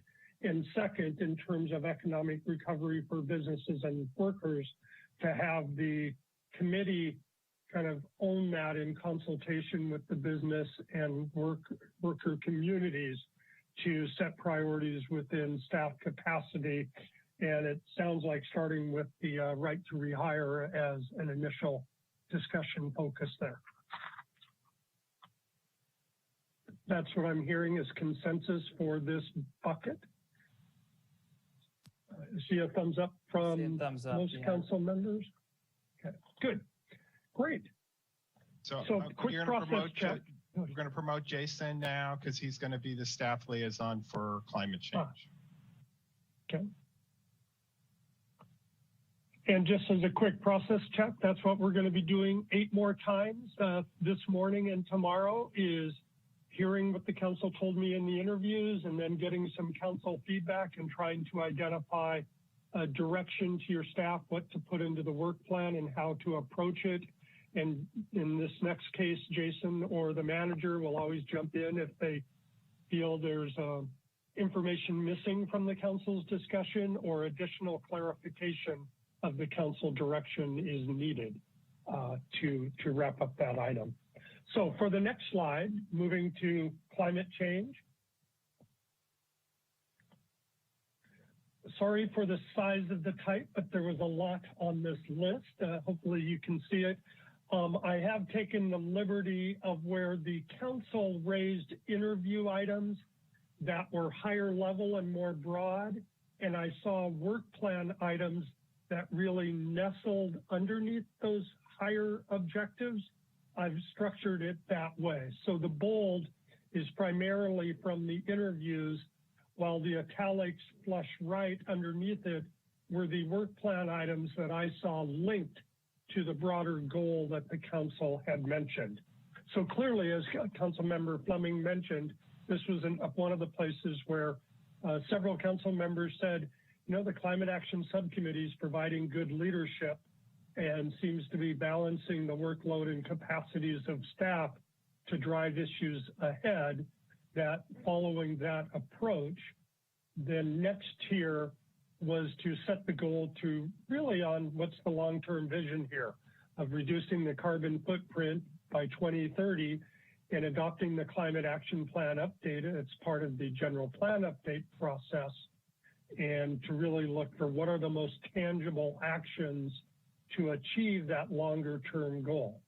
A newer issue that's come up from several council members was to expand the focus to include issues of equity for people of color as well in the climate change discourse, to not have that be left out of the discussion. And then as your staff outlined, the solid waste system improvements and changes are being mandated by staff.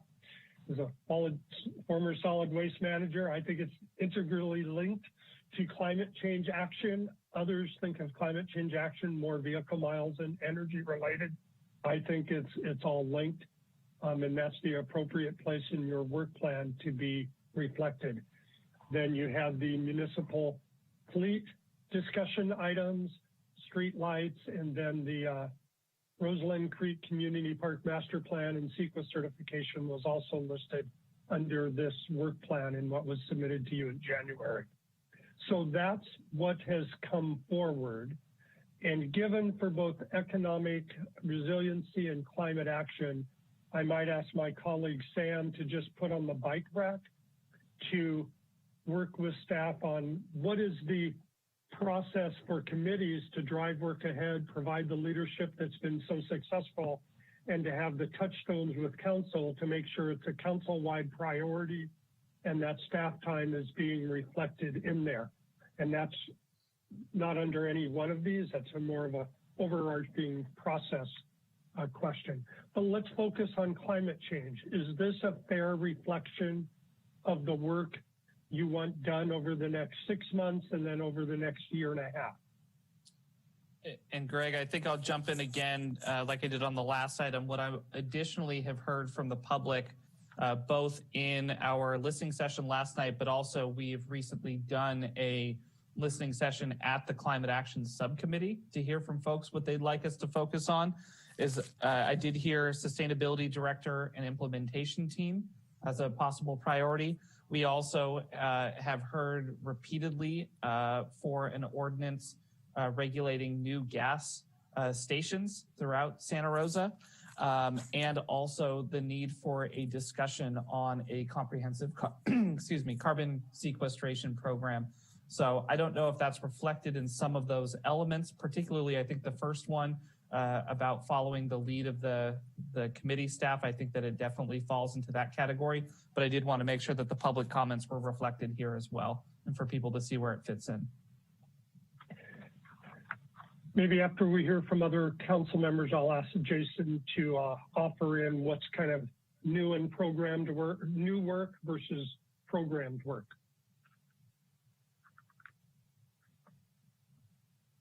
Other council member comment on priorities and direction for staff the next 6 months versus the next 18 months in the climate change realm. Looks like Jack has his hand up. Thanks, Chris. Yeah, I absolutely support the climate change goals. And I do believe those have to be a tier 1 that run tandem with a lot of the other things that we do. One thing that I saw on, or I did not see on that list that I strongly believe needs to be on that list and could be some of the easiest low-hanging fruit in terms of cost to the city and GHG reductions and quality of life is something I brought up a few months ago now, and I was told it would be referred to the climate subcommittee, and that is the concept of continuing our employees, our 1,600 employees, or however many of them would be eligible to be able to continue to work remotely for X number of days a week. If we can get those cars off the road 1-2 days a week for each employee, I mean, talk about reducing our CO2 tonnage. So I hope that can be on there too. We just for clarification, we are looking at some of that. There are very different requirements throughout the organization, and there are some sacrifices that we would be made in terms of teamwork work. So while we are looking at it, we can't commit at this time to understand exactly what the fallout is, and it affects each agency differently. You know, for field work, it's just not possible, but that is part of the continuing reopening conversation. So we are absolutely looking at that, council member. That's fine, Sean. I just love to see it next year, and I understand that public works can't go out and do it. The police can't work remote and fire, but you know, the innumerable admin positions we have certainly could a day or two a week. Well, and that's what we're looking at. We're looking at flexible schedules that still meet team-oriented goals, because we're working as a team, and sometimes this environment does not lend itself to some of the creativity and invigoration that come from face-to-face work, but we are looking specifically about flexibility and work schedules. Well, to counter that, maybe we'll get some bean bags for the city manager's office. Happy to do so.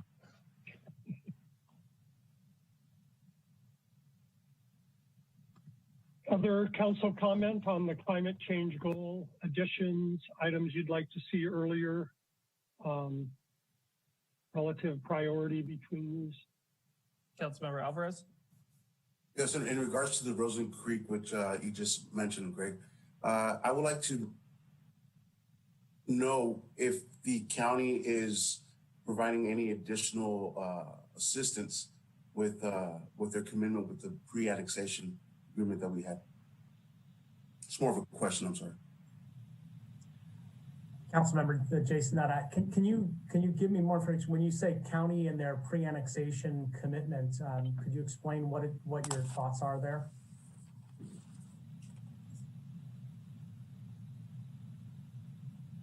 You're muted, Councilmember. I got a little excited there.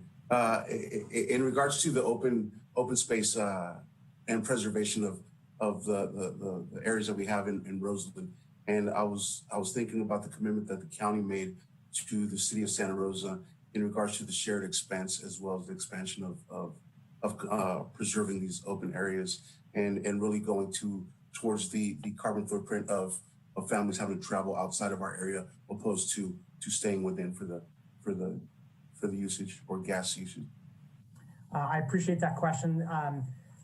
We can talk in more detail offline specifically about this, but we have worked with the Open Space District in an effort to acquire the properties, and that's the predominant level of their commitment, other than to ensure through a conservation easement that the property itself is being held in perpetuity for recreational and passive uses. And so that's the work that we're doing directly with them. And it fits into the climate action as we look to develop that park into its future long-term standing and function. Thank you, sir. And the second part would be the equity, the focus. And you know, one of the examples that I like to use is organic apples are great, but the problem is that a lot of people can't afford them. And hopefully this is it relates into the economical aspect of climate change and the focus that really we need to do in District 1 specifically in order to bring up the community to a financial level that they can afford that organic apple. So I think a lot of this is happening on the regional level, and it's our efforts in collaborating with the RCPA and MTC on how we can ensure that equitable distribution of, for example, charging infrastructure, and then working with the industry to enhance and increase the number of available affordable vehicles. I think as an example of where we can become somewhat of an advocate to try to ensure that we're incorporating these in the areas that may be deficient. That's the role I think we can play on the regional scale to try to be equitable across our city. Thank you, sir. And Jason, I'm glad you brought that up because to me, this is one of those topics that really meets the mission, vision, and values for our community. And when we say we're leading the North Bay, this is one that I specifically point to. Some of the work that we've done on climate, where we know particularly some of our smaller cities that we partner with, they don't have the staff time or the resources to really get a lot of these programs off the ground until they've seen how they work. And Santa Rosa being able to step into that space and to create model ordinances that other people can adopt or see the data to prove the concepts that others are looking at, I think to me is also extremely important as a goal for the city. And Mayor, I think as we continue to work through some of these initiatives, you'll see that staff is really taking to heart the aggressive nature that council is asking us to put on that. And so whether it's our interest in trying to push climate action and being the first ones to get closer to meeting our goals, or whether we're focusing in and leading the way in consolidating transit resources and becoming the largest battery electric bus operator in the North Bay, or whether we're the ones going as far as we possibly can with our composting ordinances and recycling ordinances. I think you're going to see as we progress through a lot of these work plan items that staff is taking to heart council's interest, and we'll be presenting you with the most aggressive approach we believe fits within the city's interest of leading. Great, thank you. Madam Vice Mayor? So I just wanted to point out also the issue of equity for people of color. It wasn't until I ran for city council that I really was brought up to speed. And I use that term lightly because I really wasn't all the way, but the things that are going on within our community around climate change. So to me, it's very important that we do educate our community in the people of color within our community, because it really has not been something that we really are involved with, because we're involved with other things, such as social justice. So I would have to say that people of color do recycle, but from my experience, we don't recycle because of the environment. We recycle to get the 5 cents back that we are charged when we purchase something. So just to educate and put it out there, I think that the more buy-in we get in from people within our community, that we can get a lot further. I appreciate that, Vice Mayor, and I believe that, you know, as we get deeper and deeper into our DEI conversations with Seed Collaborative, it's going to integrate itself into all the initiatives that the city staff are working on, including climate change. Mayor, I don't think we've heard from Council Members Sawyer or Fleming on this topic yet.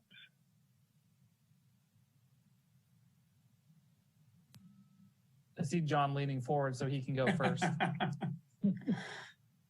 Thank you, Mayor. Well, the one thing that I keep thinking of in my head that gives me a little bit of concern that came up last night, which really would be wonderful if we could have a sustainability director, but I'm very cognizant of our financial conditions. So I think actually having a sustainable director could bring a lot of these various issues together and find out ways that could help the city move forward in some of these initiatives. But I'm concerned about the cost involved, and we are in a hiring freeze right now. And so any discussion about hiring someone to take over these or to try to gather these issues together would be, although some would consider it a necessity, right now I fear that it would be a luxury that we can't afford. Well, to set your mind at ease, again, this is an assignment for us to come back. So if that's something council wants us to explore, we would explore it. There may be multiple ways to finance that position or elevate that or create a position with the organization. So we're looking, council member, for direction. So if that is what you want us to explore, there's no harm in exploring it, especially during the budget process. There may be some trade-offs, but we would educate around there. So if that is a desire, we can explore that. Well, for me, I would wonder if whether or not we have the capacity inside of our own staff to take on a certain amount of that work. I mean, our subcommittee on climate action or on all of those environmental issues has been pretty effective. So I'm not sure that I would necessarily want to dictate that or suggest that we need a director in that area. I would have to know first what gaps a director might fill that we're not currently filling, but it's not something that is pressing in my mind. I'd have to be convinced that it's a necessity. Again, I just want to make sure you understand that we're open for, if the majority of council wants to explore that possibility, we will explore that possibility and bring it back what that might look like. So I would say this is where you get a chance to provide that input. If council wants us to look at that, we would absolutely look at that. Okay, thank you. So clearly, to my mind, climate is the most pressing issue, along with economic development and equity. And the three of these things all dovetail together in a way that's inextricable.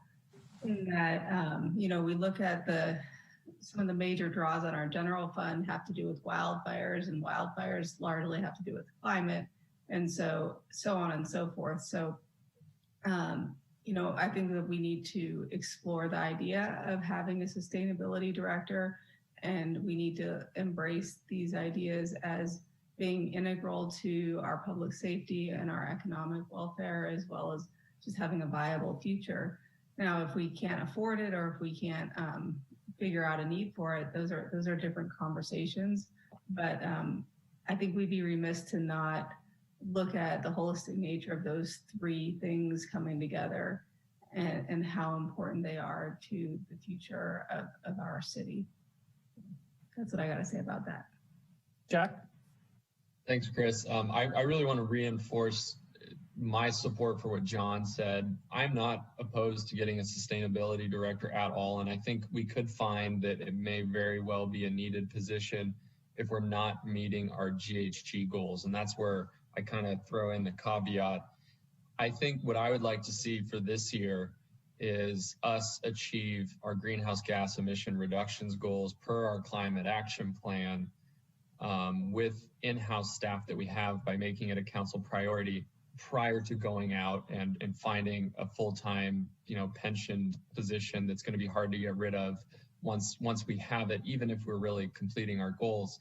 So I would propose, and I throw this out there to the advocates who are really advocating for this sustainability director position as maybe a potential compromise during this time of austerity. And that is, can we look at the end of this year, can we set a GHG reduction goal in terms of policy outputs from the council? And if we don't meet it, we'll go ahead and hire it. But I'd like to work with the goals first and the folks that we have. Eddie? And to add to the comment that Councilman Tibbetts just made, I would also like to see in any exploration of a director, how they can collaborate with SEED that will now be on board. It's a good point, Eddie. And I also will point out that there is that regional approach that's happening with our CPA, who does have staff assistants, that perhaps the model is better integration with our existing staff with that sustainability coordinator that they have on. I'd be open to exploring what the best model is for Santa Rosa. And that may end up being our own sustainability coordinator. It may not. I'm not sure. But to Councilmember Tibbetts and Sawyer's point, the proof is in the pudding in the reductions of our GHGs. And so how best do we get there? And again, how do we drive some of these regional conversations is where my interest is at. And if I could chime in, Mayor, I will say we're having similar conversations with Zero Waste Sonoma relating to a lot of the initiatives there. What role can they take as far as city support goes? And so I think engaging RCPA in that conversation would be a good one. Mayor, maybe I'll jump in. I'm hearing a little bit of possible framing of direction from the council here. First, I'm drawing on what your staff shared with you earlier, that the solid waste work has to start this year. So I put that bucket of work in the first 6 months column, because you're under a state clock there to have that work launch. And your climate action plan is with the general plan, and that's going to be a multi-year process. So while there can be incremental steps forward, and I think I've heard the council say they're confident in the committee driving that ahead, the ultimate adoption of the climate action plan is probably in that second column. Then I see a bucket of work that's come up from a number of council members about city taking care of its own emissions management.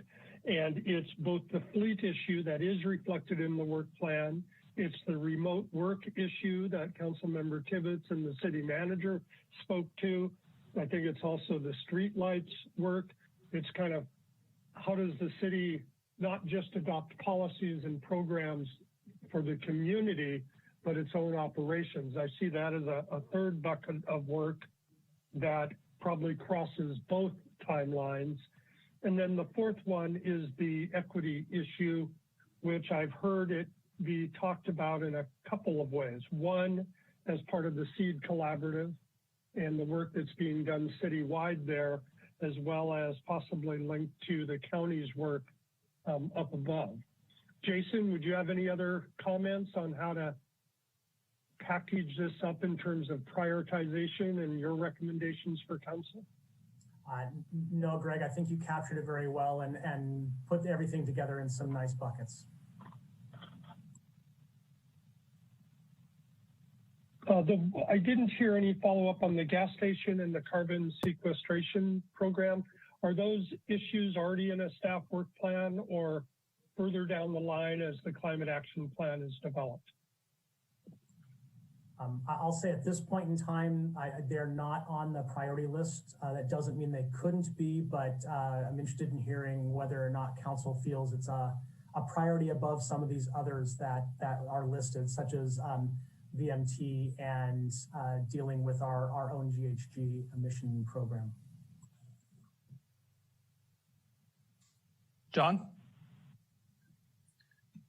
Thank you, Mayor. I just wanted to emphasize what you said, Chris, and that had to do with the regional approach. The RCPA is probably a really great place to start and have a conversation around where our regional efforts are failing and where they are succeeding, and try to emphasize those, because Santa Rosa is an island inside the county. And if we can do all the work we want to around climate change, but if we are not acting regionally, our work will be diminished to a pretty high level. So I really want to enforce the importance and agree with you on the importance of a regional approach to all of our mission around reduction of greenhouse gases, and every other environmental issue that comes up really does require that regional, and I can say statewide and nationally. I mean, the United States could become just a beautiful place where lots of plans are in place to help the planet, and everyone else is screwing it up, and it doesn't really do us much good if we're not all working together. So the more we can do that, the more successful we will be. And Greg, my answer to your question is that yes, those are important, mostly because that's what we did a listening session in the climate action subcommittee to hear from the public where they were interested in that committee going. And those were the top two things that we definitely heard. So I do want to make sure that those stay on the list so that the public understands that yes, we're doing these broad things as well, but that doesn't mean that we're not going to lose sight of some of their interests in this conversation.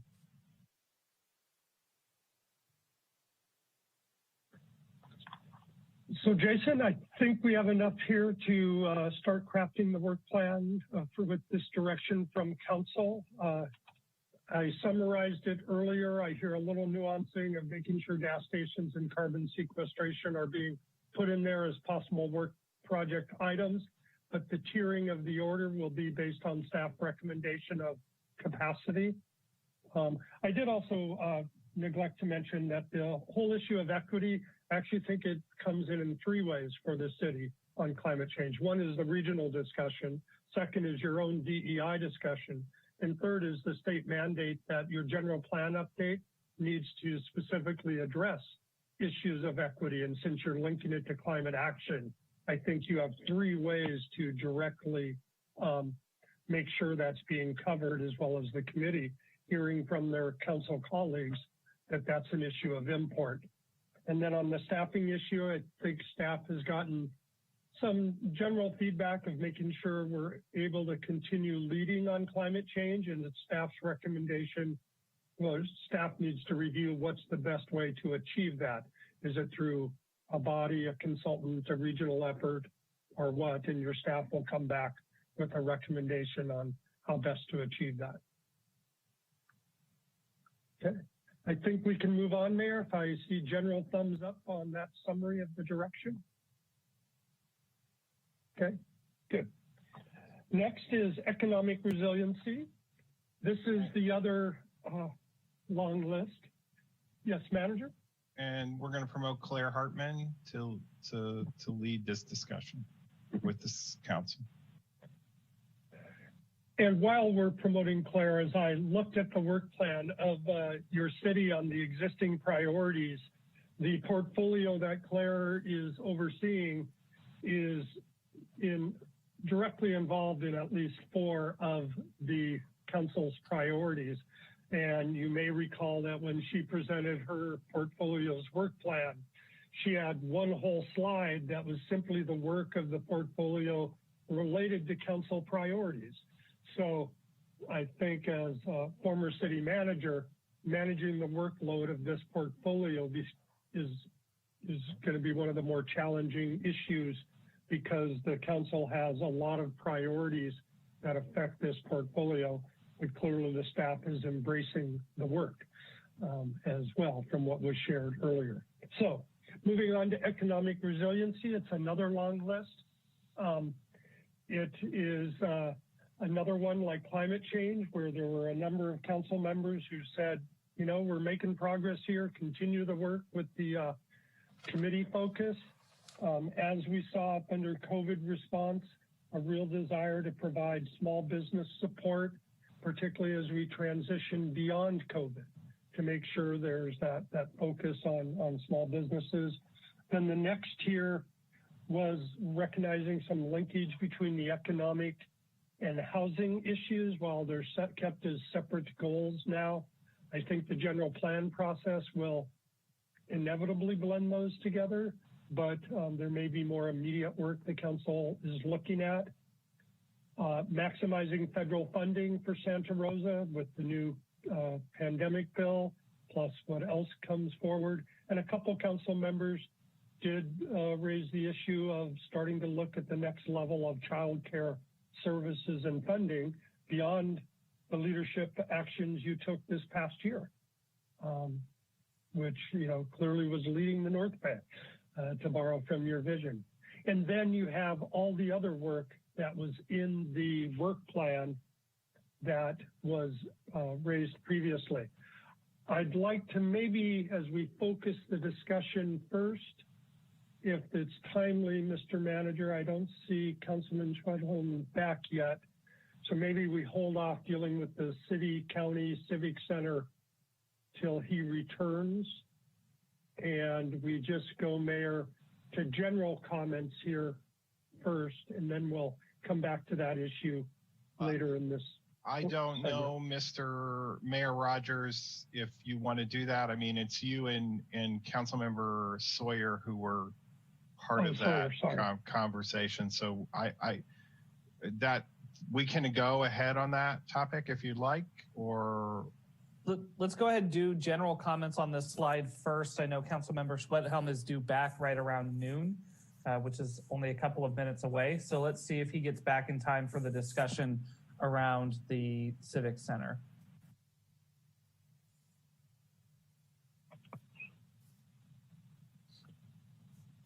I'm looking for hands from council members on where they want to start. And for this long list, it might be easiest to think things to focus on in the next 6 months, which is kind of still in the pandemic realm, versus items for the next 18 months.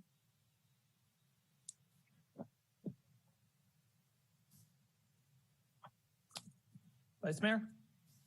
I would say things to continue to focus on is definitely childcare. With the pandemic, we were able to see that the brunt of childcare and needing to take off work and not being able to go to work has been on women. And so just to assist with that, I think that that is definitely appropriate to help to get our women back in the workforce. And that's it for right now. Okay, Councilmember Alvarez. Yes, thank you, Mayor. In regards to the economic resiliency, including the child care, one of the things that I really would hope that we look at is contracts for our businesses, primarily for Roseland, where a lot of the merchants do not have contracts, nor is there any recourse for them to demand a contract from the landlord. I believe this might be a legal issue that goes way beyond my ability to process, but nonetheless, though, I've seen the exploitation of fellow merchants because of, again, the lack of contract. This might also be a great place for a conversation of a PLA, where we can assure that our labor force is a local one. Again, these are simply my ideas. I don't know the legalities of them. But I do want to think that economic development such as Raisa, Rivero, and the other individuals who have been instrumental into bringing up Roseland's economic district. I definitely, again, would like to see what expenditures the county have yet to contribute to District 1 with the annexation understanding that we had a couple years ago. And I think that'll be all for now. All right, Councilmember Sawyer. Thank you, Mayor. Greg, could you, or Stephanie, or whomever is in charge of the slides, put the slide back up again so that I can take a look at it? it's more important than my tile. I really, continuing our efforts, I think speaks to the success of the economic recovery subcommittee or task force at the time, and now the economic development subcommittee. I'm still needing, other than with the child care services, which I think I learned a great deal about how important it is to have child care on a number of levels. It's almost, I think to many in the community, it's a bit of a mystery as what is the link? Why is this so linked to our economic recovery and economic success in our city? And so I think we have some education work to do and outreach. But I think that I would need that outreach from the business community again to find out what we really need to be focusing on. I mean, we could pick from these. We've got a long list here, and the long list is because there are so many issues that we have to deal with. I think that ascertaining the short-term and perhaps more long-term needs of the business community through some, I don't even know how we would do it. That in itself would be probably an expensive task, but I think an important one to understand what their needs are. There are well, we do have a retailer back on the council again in Eddie, and that's great. That they used to have everyone on the council in the old days used to have some tie to business, and that is not the case any longer. And I think that we don't necessarily have a direct tie-in to the business community sitting at the dais, if you will. So being able to do the outreach to the business community and find out what is important to them as opposed to trying to guess at it. And I think we have a pretty good idea, but before I were to devote a council time to one particular issue, I would need to hear from the business community, both in Roseland and our other areas, Railroad Square and the downtown, because they may or may not overlap. But I would really feel more comfortable making a decision on that after hearing from them. So I would say outreach to the business community to ascertain what they feel are the most important areas that need to be addressed in the short and long term would be very helpful to me. I would have a hard time prioritizing this without that input. Thank you, Councilmember. And I will put on your reading list, I'm about halfway through. Cal Chamber put out an agenda for California recovery that walks through a lot of those things that you're asking about that I think is really instructive for us as well. Councilmember Tibbetts? Yeah, exactly what John said. You know, I like a lot of the things that I'm seeing on here. I really do. Deferrals of fees for suspension water shutoffs during COVID, updated water demand fee schedule for high-rise development. We love the resilient city. All this stuff is really good stuff, but I think until you really sit down with our local chamber and also talk with, as you pointed out, Chris, read what Cal Chamber's recommending, and including, our labor workforce, whether it's labor unions or, other associations. I think it's hard for us to get ahead of what the community needs. I mean, I'm thinking back to it was kind of a white paper that Peter Rumble and the Metro Chamber provided to us right when COVID-19 was breaking out. Childcare was one of the things on that list. There was a lot of things on this list that the city not only didn't do, but kind of avoided. And I think we need to probably go back to that list and go back to Peter and others like him and say, hey, look, what do you see as being the most critically needed programs as we emerge from COVID-19? So I think that gathering that input is what I would put as our #1 policy goal for the moment. Okay, Councilmember Fleming. Thank you.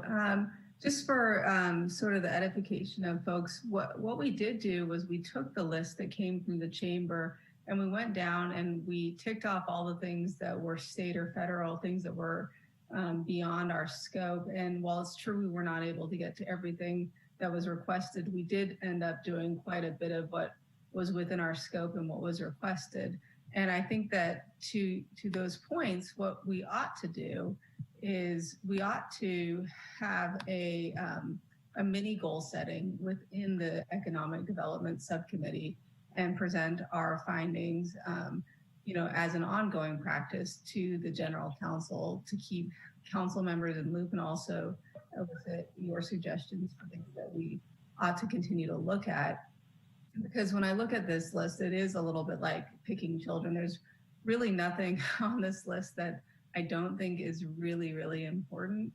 And, I wish we had the bandwidth to do it all. So the one thing that I would caution us about doing is remembering that when we do have these, if we were to do a mini goal setting within the subcommittee, that we be really careful to keep in mind who's too busy working, running their small business out of their home and homeschooling their children and, all of these different types of things to be able to reach us and make a really concerted effort to try to get those voices to the table so that we're not just responding to labor or the business community without, and recognizing that not everybody has the ability to get to get access to the tools of community organizing.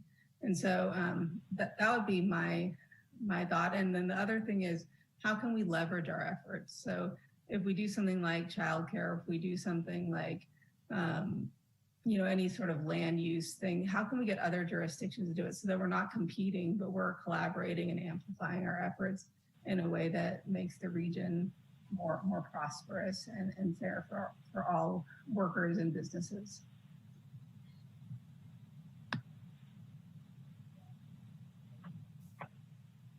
Councilmember Alvarez.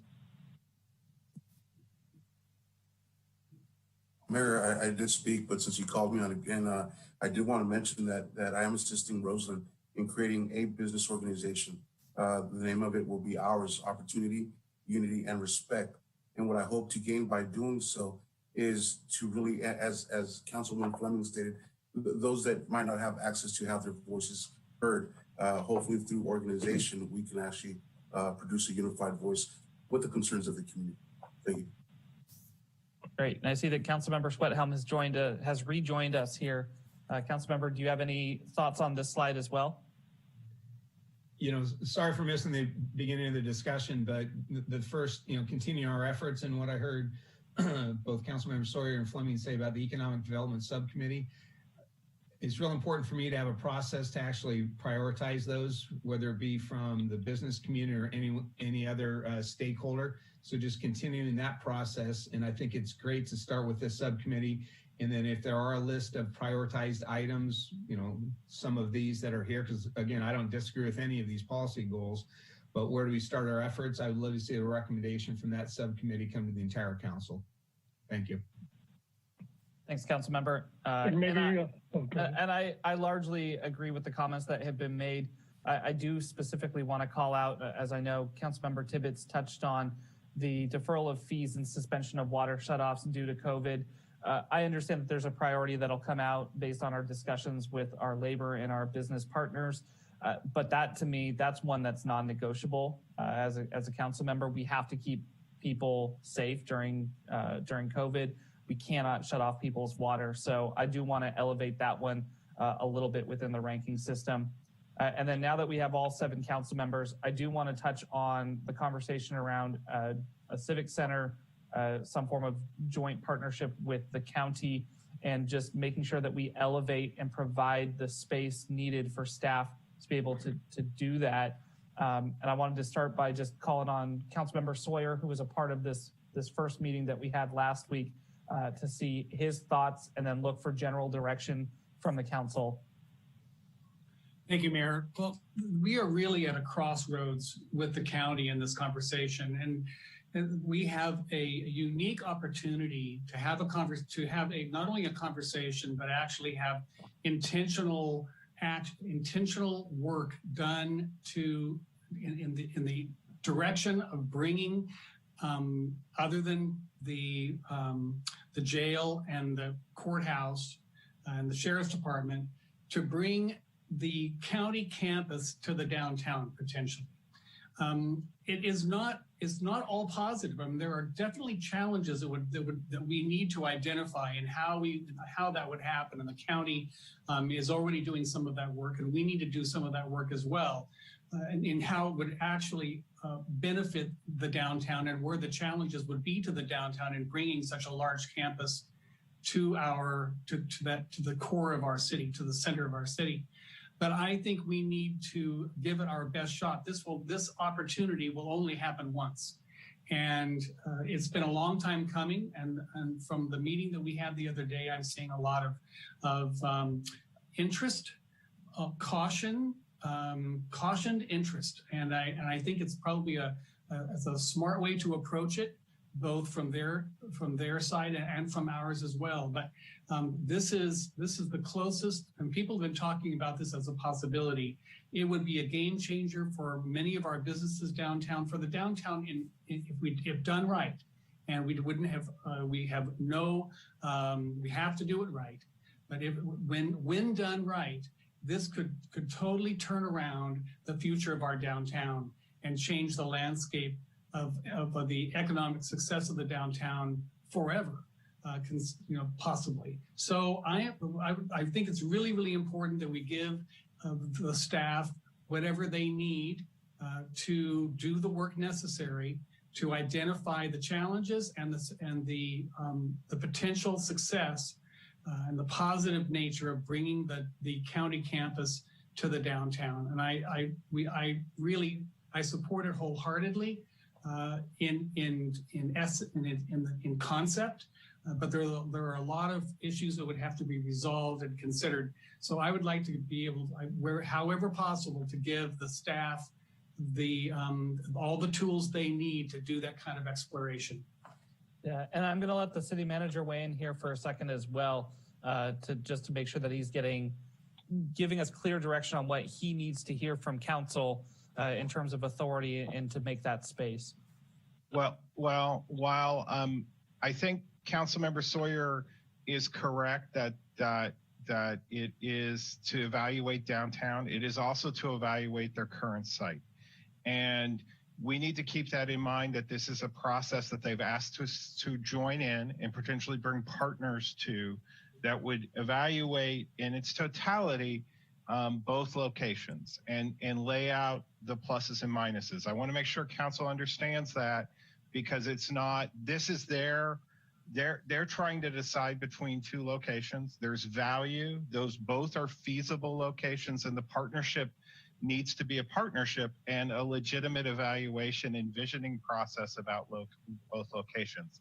I don't want council to be surprised that we're looking at both locations. That's the request, and that would be the time commitment from staff. I want to make that clear, that this is not, we have to commit to go in with an openness to this conversation. That was the request that was generated from the county, is to help them look at both sites, evaluate both sites in their totality, and engage in a visioning. So I just want to make sure that that was the request that I heard from the county contingent, which included 2 supervisors. Councilmember Fleming? Yeah, I have a clarifying question for the city manager about that. Is the request for us to evaluate both sites for a co-location? That could be part, it was to look at everything and look at partnerships in the community and legitimately engage in that dialogue. Okay, so what I'm trying to ascertain is, are we helping them to evaluate their current site for them only, or are we looking at their current site for a potential co-location? It would be both and all. So it would be, staff would spend time looking at the value of, maybe if we relocated, is there additional housing development that could be stimulated downtown could we achieve our goals? I'm not saying what the answer is, but the request was to look at all options, and that we would legitimately engage in that conversation. And you mentioned supervisors. I'm assuming it's Supervisors Rabbit and Corsi. Correct. And who are our council and staff contingent? That is Mayor Rogers and Councilmember Sawyer were the representatives from the city. Okay, and who's joining them from our staff? And it's going to be a full, but this is the issue, is it started out with assistant city manager, not interim assistant city manager Hartman. It's going to require staff from planning, staff from public works. Potentially there was discussions of a shredding and visioning process to surround this. So and we have a July due date to look at this opportunity. Okay. Well, the only thing that I would add to that I love about our staff is that we're really good at getting to yes, especially when it comes to development and economic prospects for our city. So I'm sure we're in good hands with the mayor and Mr. Sawyer, as well as the rest of the team. And I'm very excited for what could come forward. Councilmember Schwedhelm. You have a specific question other than I'm very supportive of this conversation?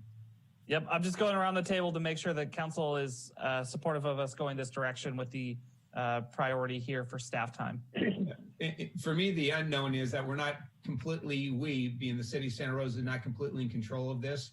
So I would just, and maybe you and Councilmember Sawyer can be the judges of this, that if the county is truly looking at this as an opportunity to collaborate in the true sense of the word collaborate, because if this is just an exercise to check the box, yeah, we evaluate, we're going in a different direction. There's other things that staff could and should be doing. And again, some of that I'm basing it on my experience with the annexation of Roseland, both as a staff member and then being on council. And, I thought Mayor Sawyer at the time did an excellent job negotiating and getting through that, saying we're getting to yes, this is going to happen. And that's the whole thing that I think staff from both entities need direction. Our goal is this, one or the other, not just an exercise in having this discussion. Councilmember Alvarez. Although a bit premature, I have to say that I love the idea of the county and the city sharing the space. And I say that from the businessman perspective, to be able to take a document and go down maybe a couple flights of stairs or down the hallway and get another signature for the collaboration is actually absolutely a dream come true. So those are my 2 cents. All right, Councilmember Tibbetts. I support moving forward. And Vice Mayor. I support moving forward. I do have concern about everything that we already have in the works in our staff capability, or not capability, I know they're capable, but the capacity that they have to do all this in the time frame that was set forth. So that would be my only concern, but I guess Sean will deal with that part. Well, you have 2 representatives, the mayor and Councilmember Sawyer, in that conversation, but I do think it could be a fairly big lift, and I want to make sure that the council understands that they have a July deadline to at least have an initial conversation. We still don't know where the conversation's going. There's going to be need to have additional definition meetings. There's partnership meetings.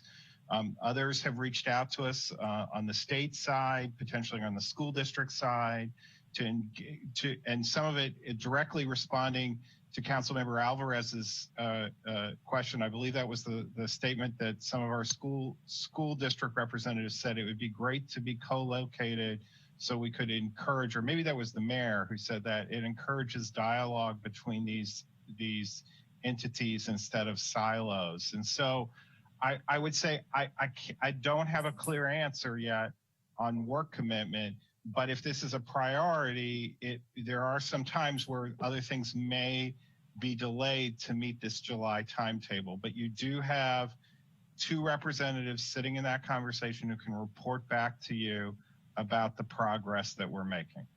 Yeah, it's not, I mean, I don't have to repeat all the work that we have set before us that we need to start working on for July, such as our charter review, and we're doing our budget and things like that. I mean, we also have a lot. We already have Seed Collaborative on board, coming in, doing things. I mean, a lot of community engagement. We have a lot going on, not to mention our water rates are going up. We need to get that communication out to the community. I mean, there's just so much that we have going on right now. I'm just afraid that if we take on more and not have the time frame to complete it thoroughly in the city way, which is thorough, complete, and to get it done right, and we stretch our staff too thin, that could pose a problem. And it's something we'll keep a very discreet eye on. And as I said, I'll be relying on the communication from the mayor and the council member to keep you in the body informed of progress on this front. Yeah, and I'm a resounding yes on it as well. And I appreciate the city manager touching on that council is not just prioritizing staff time on this one, but also giving direction to me and Councilmember Sawyer to also make it a priority in our own schedules and our own work as well, working with council members. And I'm very happy to do that. I think to John's point, this is the kind of thing that you only get one bite at the apple. And once the decision is made, it's a decision that's made for 50 years. And so I'm very supportive of us not missing a window now that one has presented itself to us. So I heard 7 yeses for us to prioritize that in our plan, Greg. Yep, and I think we can jump to kind of the summary of what I've heard, and maybe the manager or Claire will want to respond to make sure it's clear enough direction. Clearly, number one, given the short time frame and the one-time consideration, is the co-location opportunity with the county. Second issue I heard mentioned most frequently was business outreach to both Roseland and the other business centers downtown to help inform the subcommittee or the task force to come up with the prioritization of a long list of ideas to then come back to council with a recommendation on what moves forward first. The one standalone issue that I heard one council member, I believe it was the mayor possibly, was the fees issue and the utility that I think may have been more of a COVID related issue, that how do we manage that through COVID? So that might be a standalone. So county issue, COVID related small business support, then business outreach to prioritize these issues for the long-term work plan of the committee, council, and staff. That's what I hear is the direction. Sean or Claire, is that sufficient clarity for you to start trying to piece it together? Yes, thank you. That sounds good. I do have a clarifying question about the process for prioritization of the items. There is a lot of items. This is a very nimble and efficient subcommittee, so they have been able to act quickly on items, which I know has been part of the success of that subcommittee. And so I wanted to clarify, because you had summarized that they would prioritize this long list of items and then bring it back to the council. And I'm wondering if that was really the intent of that direction, or rather that the subcommittee, in concert with the outreach to the business community, have the role of prioritizing, especially the short-term assignments. Thank you for that question. What I heard the council talking about most was getting input, and I heard less clarity from council on whether it was the committee. I heard the committee to do a recommendation. The question is the council willing for the committee to just act on that prioritization unless staff has workload concerns they need to bring to council, following on the vice mayor's comment? Yeah, so if I may, Mayor, my suggestion, and I'd be interested to hear what Mr. Sawyer or Mr. Alvarez had, was, and I'll just reiterate it here, is that the subcommittee hold a mini goal setting. Sorry, my messages are coming through. This subcommittee hold a mini goal setting and set our priorities, and we bring it to the council for their input and their suggestions as well, but that hopefully it'll be a fairly seamless process, and that we can continue to update the council on a regular basis as to what we're doing and elicit their input. So it'll be an ongoing moving target. I'm comfortable with that. Consensus on that? Yeah, Councilmember Sawyer, did you have comments? I do, thank you, Mayor. And I agree. I think that because of the staff support that we have, we may be able to come up with a prioritization, and also because we have an open meeting and we have members of the community, business owners, and et cetera, coming in to speak to us. With Raisa De La Rosa's finger on the pulse of the business community at a pretty high level, I think we would be able to come up with a pretty good list of priorities just with the input from staff and the input from those that attend the committee meetings. I think we could put a big dent in that effort just with our current representatives at the table, especially Councilmember Fleming in certain areas, especially childcare, and there are other areas that she's very passionate about. I think we could come up with a good list ourselves and then run that by the council, get kind of a nod from economic development and their input, and those that decide to attend our meetings, and then bring those prioritizations to the council. I think we could do that in pretty short order. Okay. Councilmember Alvarez? I agree. Thank you, sir. All right. Any other input from council members or thumbs up? If I could just add, because we talked about collaboration, I would just ask that if it's not already done so, that the County Economic Development Board is also participating in that conversation, because again, we may be able to leverage some of the same activities that they are doing. We're trying to accomplish the same thing. So as long as they're involved, I'm good with that.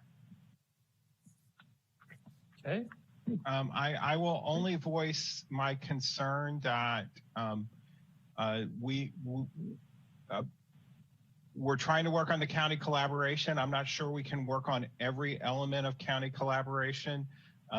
That's part of the focus here. I do understand that the Economic Development Board has proceeded in its traditional arrangement, focusing on Mendocino as its partner. And so while there's opportunities there, it's not a revolutionary change, and we came into the late part of this. I would just say that's where I start to get concerned, is that the county continues to be somewhat fragmented in its response. And if we're chasing every department within the county, that could get complicated really fast, where we're trying to build bridges on specific projects.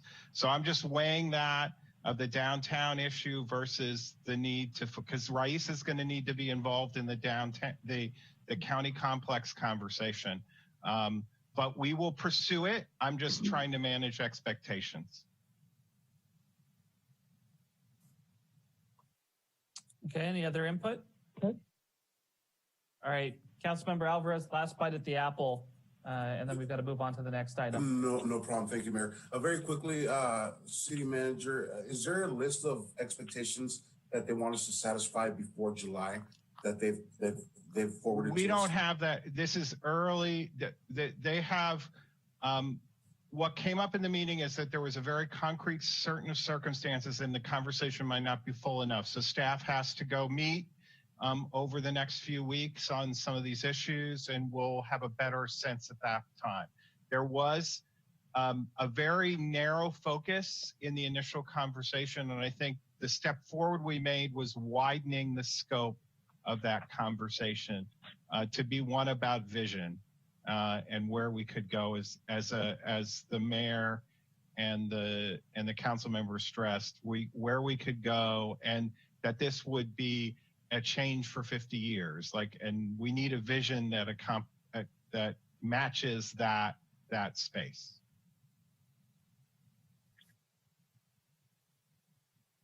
I think with that, Mayor, we can move on to the last one we're going to cover today. If we could have the slides come back up, please. And if we can promote Jan, that would be great. Thank you. And this is the fiscal stability funding and services, where last year and again this year, some council members saw this just not so much as a priority, but a fundamental baseline of how we approach the work.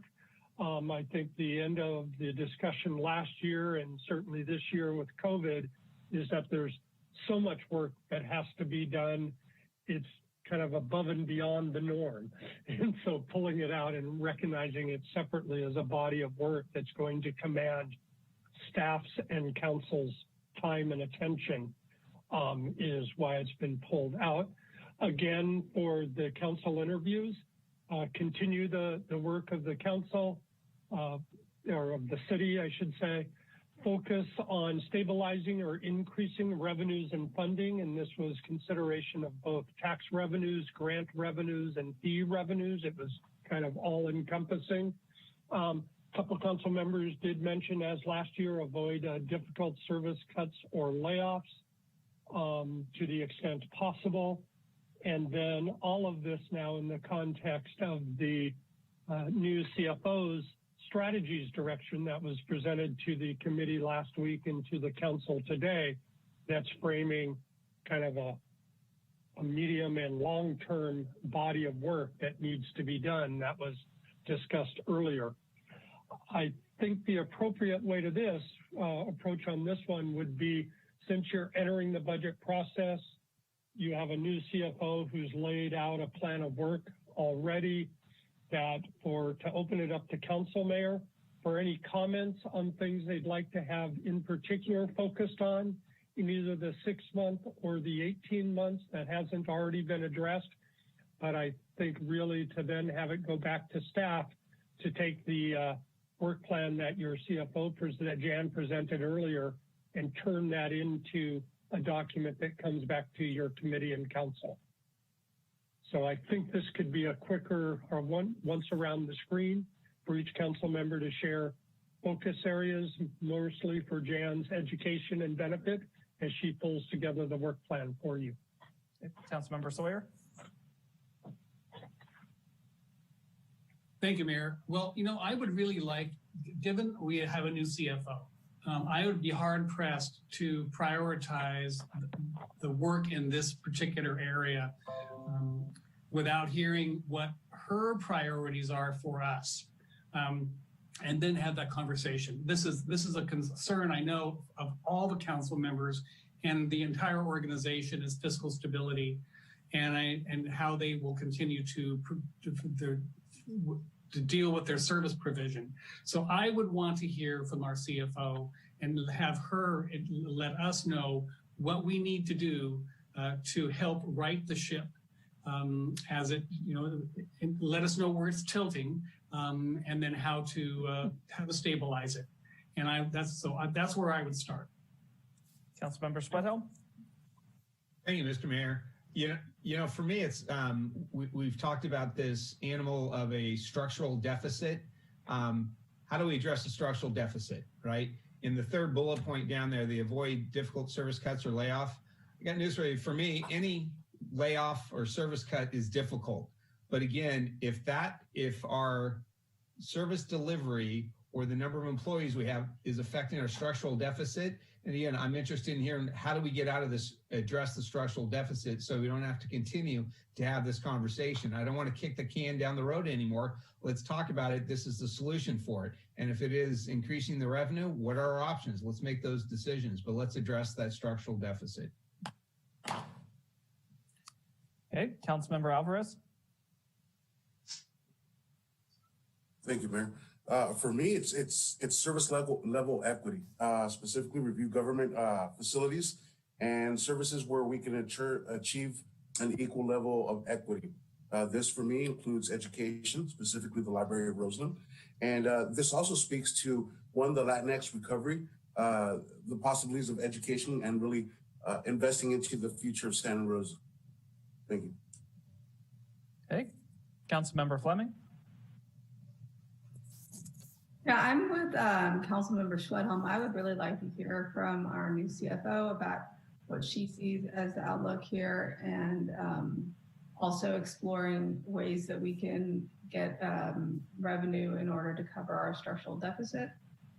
And you know, when it comes to water and sewer rate setting, looking at ways to make those more equitable within the confines of Prop 218 and making sure that, you know, our planes are not subsidizing our higher elevation locations. So I think that there's a bunch of work to be done within this, but I don't think I have enough information to set forth a direction at this point.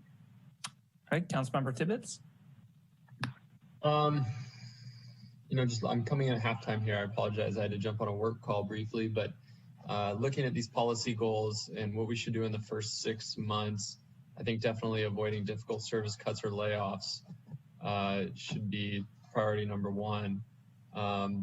Same with stabilizing and increasing revenues for funding. I know that Chris, you and I spoke a few council meetings many months ago about looking at our tax structure and how we're so sales tax reliant and coming up with a tax package for the voters that kind of removes the burden off sales taxes. I think we should really still pursue that so that we're a little bit more resilient to economic downturns. Everything else, I think the MPDES permit directions probably got to be in the first 6 months by default is my guess. But you know, everything else on this list, 7 to 18 months, I'm fine with. Madam Vice Mayor. Thank you, Mayor. Definitely want to increase revenue, decrease the deficit. I agree with Councilman Sawyer that we need to have a conversation about what is it that we can do and have her provide us some insight. And I am one that also would like to avoid layoffs and look and evaluate whether or not as an organization the city is top heavy. And I must admit that I have not looked at that, but that is would be a concern of mine if we are going to look at continuing to hold the 40 positions and or layoffs. Okay, and I will agree with a lot of the comments from my colleagues. I think we just brought in a new CFO for a reason who has a wealth of experience and knowledge and has worked in this space a lot longer than any of the council members. So I definitely want to see Jan get a chance to implement her vision for the future of the city's finances. With that said, I do think that there is a much overdue conversation to be had about the volatility of the revenue sources for our city and figuring out a way to make it so that we are more sustainable, more predictable long-term, and looking at our service delivery models to make sure that we are not just doing things because that's how we've always done them or because they're the path of least resistance, but really does put our community in its best position 5, 10, 20 years out. So I think you're hearing similar things, Greg. Yep. And maybe I'll just turn it to Jan to see if there's a key question or additional feedback that would help her in her work in terms of preparing the budget and the work plan to come back to council. Any additional information that would be helpful to you, Jan, at this point in time, or is that clear enough from council? The one question I would ask, because I don't know what it means, is what does NPDES stand for? Non-point discharge and elimination system, I believe. That is correct. Stormwater. Oh, that I understand. Okay. Score one for the facilitator. You know, so a couple of things. I think this has been a really good discussion this morning. You know, and just from a fiscal stability standpoint, I think, you know, all options and all possibilities are on the table. Probabilities, perhaps not. But, you know, when I think about the things that breed fiscal stability, I think about economic growth. I think about a thriving community where people want to get together, where they want to thrive, where they want to live. I think about revenues. I think about spending controls.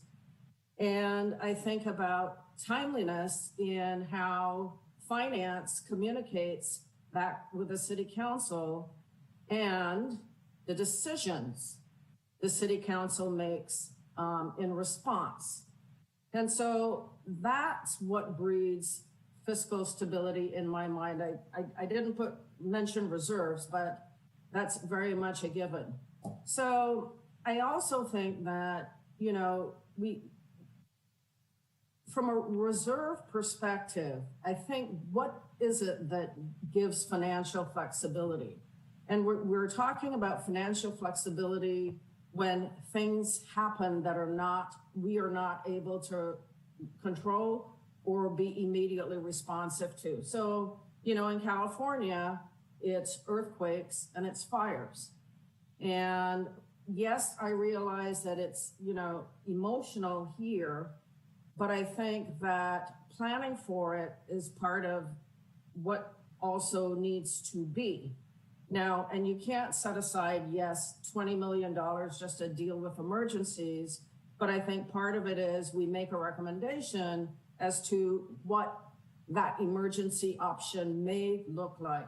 And so those are really the sorts of things that I think about. Having said that, you know, one of the things that was revisited in my mind this morning as the fire chief did his presentation is, are we looking at partnerships perhaps we could do within the county or within the area to leverage services that we already have? That's one way. I think everybody knows that in California, we really don't have much control on the revenue side. Where we do have control is on the expenditure side. Now, that said, if you're like every other California city, I personally haven't done this math, but most California cities have non-discretionary budget costs of about in the vicinity of about 70 to 75% a year. That doesn't leave a lot of discretion in a budget. And what I would say, as you think about where you do discretionary spending, is going to matter. Are we going to be consumptive about it, or are we going to be investment oriented about how we use those resources? Certainly there are arguments to be made for both, but you know, that's how I think about it. And so, you know, the discussion is, you know, as you think about where do we go holistically, you know, what does that look like? Now, I do want to talk about reporting because one of the things that I talked about in a work plan relates a lot to reporting. And the city council is usually looking to the finance organization to report, but there are a lot of imports in other departments that, you know, and I asked the question internally, oh, tell me what the policy is. And so part of that whole framework is perhaps some policies need to be in place, and that would, you know, they have teeth when they come back to when the city council is a part of that approval process. So we're internally focused. What I would say is not only do I think about sort of what we do within the city, but we also have external shareholders. We have bondholders who care about the overall financial performance. I think we learned after the 2008 financial crisis that the rating agencies will weigh in whether or not you're doing a debt issuance or not. And so we have some responsibility there as well.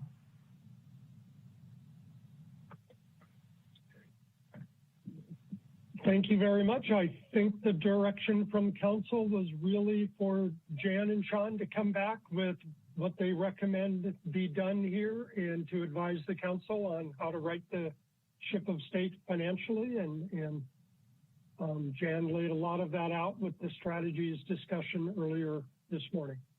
So with that, Mr. Mayor, we're done with the substantive work for today. We can go to the next slide and just recap that we've gone through 4 of the 9 strategic priority areas. We'll go through the remaining 5 tomorrow. And then we'll have the discussion on PG&E settlement and discussion of the Community Advisory Board composition. And we'll start at 8 o'clock tomorrow. I will recommend, Mayor, unless you or the council requests otherwise, that given the length of the morning and that you only had one break in the morning, that we skip the key takeaways from today. And we instead, hopefully we'll have that time available at the end of tomorrow's retreat for each council member to share one or two key takeaways from the multiple days of working together. I'm looking for thumbs up, but I'm comfortable with that. Yep, looks good. Okay, great. All right, with that, we will stand at recess until tomorrow. See you guys tomorrow.